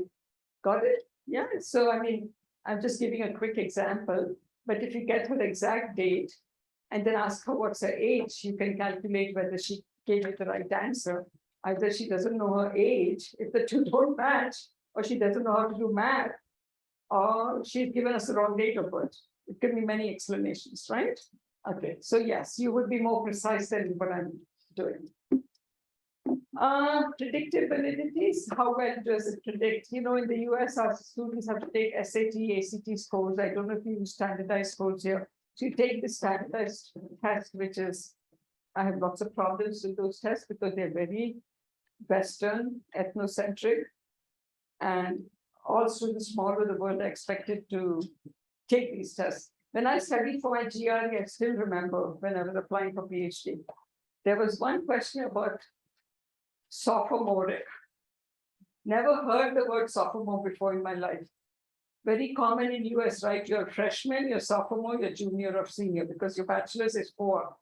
So that's how you are. Freshman is the first year of college, sophomore is the second year, junior is your third year, senior is your 4th year. Sophomore is not something we use in India, right? So a lot of those tests are not very sensitive to the fact that culturally people are different. And then I'm not sure they completely measure your competence, but that's a completely different story, okay? So we collect these scores from students of GRE or SAT or ACT, depending on which level you're applying for. And then we can get their grade point average, right? So in the past, I have got all my past for 10 years students SAT scores and what their grades are. I do a correlation between them. And I find that people who had high SAT scores also had high grades. Okay, so I'm on the admissions committee and I'm looking at new applicants and I'm saying, oh, we have found that people who have high SAT scores do well in college, they get good grades. So this person has high SAT scores, so let's admit this person. Got it? That's ability to predict. It makes sense? Yeah? All right. And finally, construct validity is a little bit difficult. Construct, as you know, is already that it's an abstract thing, right? It's something that you can't measure easily, right? And how do you establish? So, you know, I told the gentleman who was sitting here about his anxiety, right? You can question me from the back and say, why do you even think something like anxiety exists? It's a figment of your imagination, and it could be, right? You never see it, you don't touch it. How many of you have seen something that's anxiety? You may have seen signs of it. You could say, well, you've just made up this construct. There's no such thing as anxiety. And you'd be completely right in questioning me. That maybe something like that doesn't exist, right? So I have to now establish that there is something like that that's called anxiety, even though we can't touch it and feel it and smell it and taste it or whatever, right? So, so what we do is if we have found that this is actually a better way to do it because the screen is not down, right? So I can write also, and you can see the slides, right? No, don't put down the screen. No, this is perfect because I can even use the chalkboard and you can still see all of this. So we are saying, so let's say previous research has found that anxiety is related to, so this is a dependent variable. We're interested in studying anxiety. Give me something. What do you think is it related to? Just make it up. Stress. Sure. Stress. Sorry. Stress. Friends, did you say? Friends, yeah. You know, I think I'm turning deaf. No, seriously, because I have to listen so carefully. Anxiety is related to stress. Lifestyle. Lifestyle. Let's do one. Very good. What else? Relationships. Let's define this a little bit. Relationship quality, maybe. Pressure. Pressure. Financial problems. Financial problems. Pressure. And you can keep, which is my DV, anxiety. That's what I'm interested in studying. What are all of these? Independent variables. You're using them to explain you're the one that you want to use. And maybe previous research has shown that people who are highly stressed, also highly anxious, people who live a lifestyle that is very fast-paced, highly anxious people. People in medical professions are more anxious than people who are garbage collectors, let's say. People who have good relationships are less anxious. People who are financially secure have less anxiety, and so on and so forth. Got it? Maybe from previous research, you identified these, right? So I have my hypothesis saying anxiety is related to stress, lifestyle, profession, blah, blah, blah. I collect data on anxiety, I collect data on stress, on lifestyle and profession, and all of these. Then I run what we would do in this case is I'd run a multiple regression, a statistical test. And that regression might establish, for example, that all of these are in fact related to this. So the very fact that theory says this and my data have supported it, I can say something like anxiety actually does exist. The construct has validity. Got it? Okay. So this is one of the hardest thing to explain because it's kind of, difficult. So you will only be able to establish that at the end of the research. But we don't really talk a lot about construct validity. Nowadays, we have things like SEM and some other statistical tests which help you to establish it. But generally, most of us will just establish face validity, and we don't even talk much about validity, because everyone knows it's very hard to measure validity. But just use your common sense. Does this measure height or weight? Does this measure age or gender? Those are easy. But does this measure anxiety? Maybe a little bit more difficult. Look at those statements very carefully. Do a pilot on them. Okay. So if your study results indicate that relationship, then your construct of anxiety or sociability has validity. All right. So last slide. Just so that graphically this becomes clear.